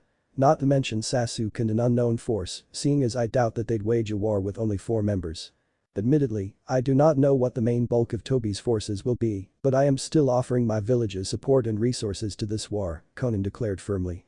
Another thing to bring up is the main goal of Tobi, Kakashi spoke up next before he gave a brief summary of the so-called Moon's Eye plan. A Jinjutsu by means of reflecting a Sharingan off of the moon? Shikaku repeated, genuinely confused. How would that even be possible, even with the Bijuu altogether? We're not sure, Naruto answered with a frown. But this crazy idea could only be instigated by someone who is equally crazy enough to attempt it, and currently, only myself and Killer Bee are the remaining Jinchuriki to be captured. Does this mean that you'll go off the radar? Sum asked in concern. Because well that's the smart thing to do, I doubt you'd want that. You're right about that, he agreed. I couldn't take staying hidden while all my friends and fellow ninja were risking their lives for my safety. I was trained to fight, not to hide. A few people in the chamber smiled at his answer, having expected his response. When are our forces supposed to move out? Inoichi questioned. It was decided that the main forces would meet in 2 weeks' time, Kakashi answered. This gives us time to recall any Jonin still out on assignments and organize our squads for the fight ahead. Not to mention time to get civilians evacuated to the capital where the Fire Daimyo and his samurai can defend them. We'll begin preparations immediately, Tsunade informed the council. In the meantime, relay this message to your clansmen. Those who are able are to take up a uniform and join the fight, while those who are unable are to help evacuate the civilians. This is my order as Hokage.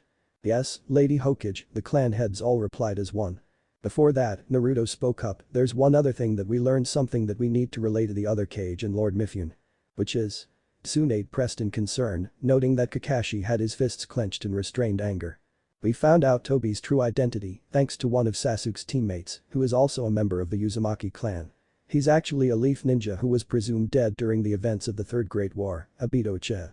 Those who knew Obito personally when he was still part of Minato's squad were left reeling at the reveal. Youth was honored as a war hero. Chimza exclaimed. His name is on the memorial stone.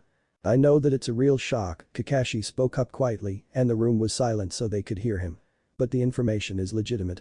Karen Uzumaki has a sensory technique that is leagues ahead of most others, and she was able to tell us that my Sharingan, a memento of Obito, matched the core chakra network of Tobi, since he has the right eye to my left. As much as I hate saying it, the truth cannot be denied. He raised his head so that he could look each member of the Shinobi Council in the eye, and they witnessed the man's shame, grief, and resolve in his visible eye. Obito Uchiha is a traitor of the Hidden Leaf, and he was responsible for the night the Kyuubi attacked the village and was sealed into Naruto. The silence was daunting, so much that even the warhawk Danzo was genuinely stunned. Even he believed, based on the reports during the war, that there was no way Obito could have survived. This information will be sent by our fastest messenger Hawk as soon as humanly possible, Tsunade ordered resolutely. Konan, you will give as much information on Obito's abilities as you can so that the allied forces are prepared if they see him on the field. Of course, the brunette woman replied with a bow. If there's nothing else. The Hokage asked aloud, though she noticed how Naruto was giving a hard stare at the Elder Council. Naruto. With a tight hold on his anger, Naruto questioned, how could you three and old man Tsurutobi all decide to wipe out an entire clan because of a coup? The other clan heads were shocked at his brazen question, while the elders each had stone faces. You had Itachi, a ninja who was absolutely loyal to this village, spy on his own family and report their actions to you. You then had him kill off his family and clan because some members were plotting a rebellion. Sasuke only survived because that was the price Itachi demanded for the act, but that still means that he was ordered to kill the elderly and the children.